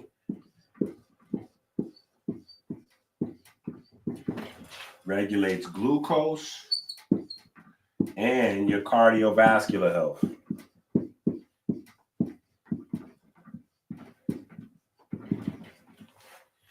This is why diabetes leads to, or one of the reasons diabetes leads to cardiovascular disease. Vitamin A, right? Vitamin A, the type of cells that store vitamin A, right?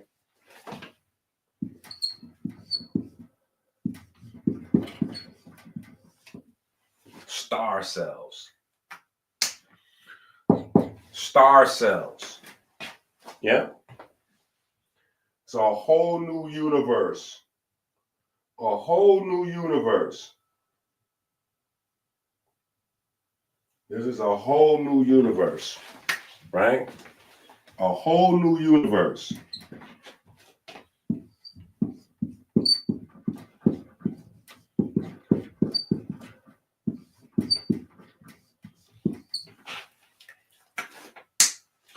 This is way bigger than chromium and vanadium talk.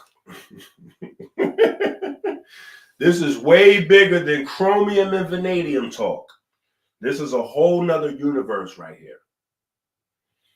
Vitamin A and stellate cells or star cells, right? Even when we get to the heart health and we talk about the heart in terms of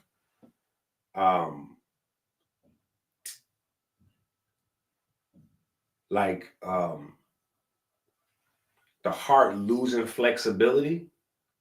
The heart loses flexibility because scar tissue forms in the heart. The reason that's happening is because you're having low levels of vitamin A. Vitamin A is literally the deciding factor in whether you build up scar tissue in certain places, like the sole deciding factor. But the problem is we get so little vitamin A in our diet and we chew up so much vitamin A in our eyes, we don't even have enough vitamin A for our eyes, especially with all of the blue light. So, like, there are levels to the blue light conversation, right? Because vitamin A, blue light, and eye health, the eye issue is so prevalent and so pressing. We haven't got the secondary, tertiary, quaternary issues associated with vitamin A. Well, one of them is the heart. One of them is the heart. The other one is the liver. The other one is diabetes. Heart, liver, diabetes, vitamin A, stellate cells. Right?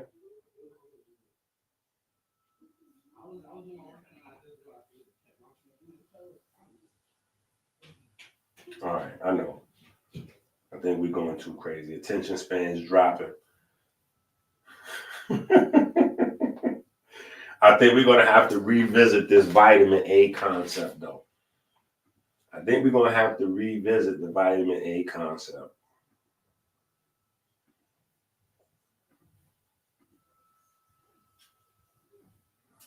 Right? Let's drop.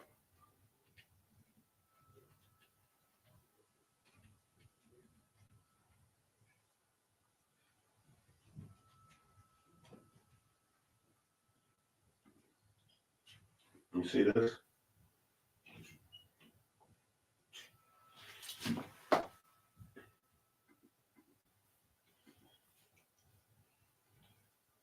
You see this?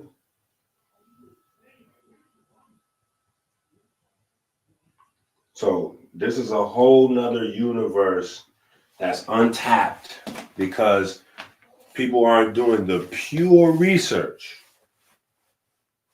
A lot of these conversations are driven by, page popularity or trying to sell a herbal package or whatever the case may be, instead of just getting the pure, unadulterated, like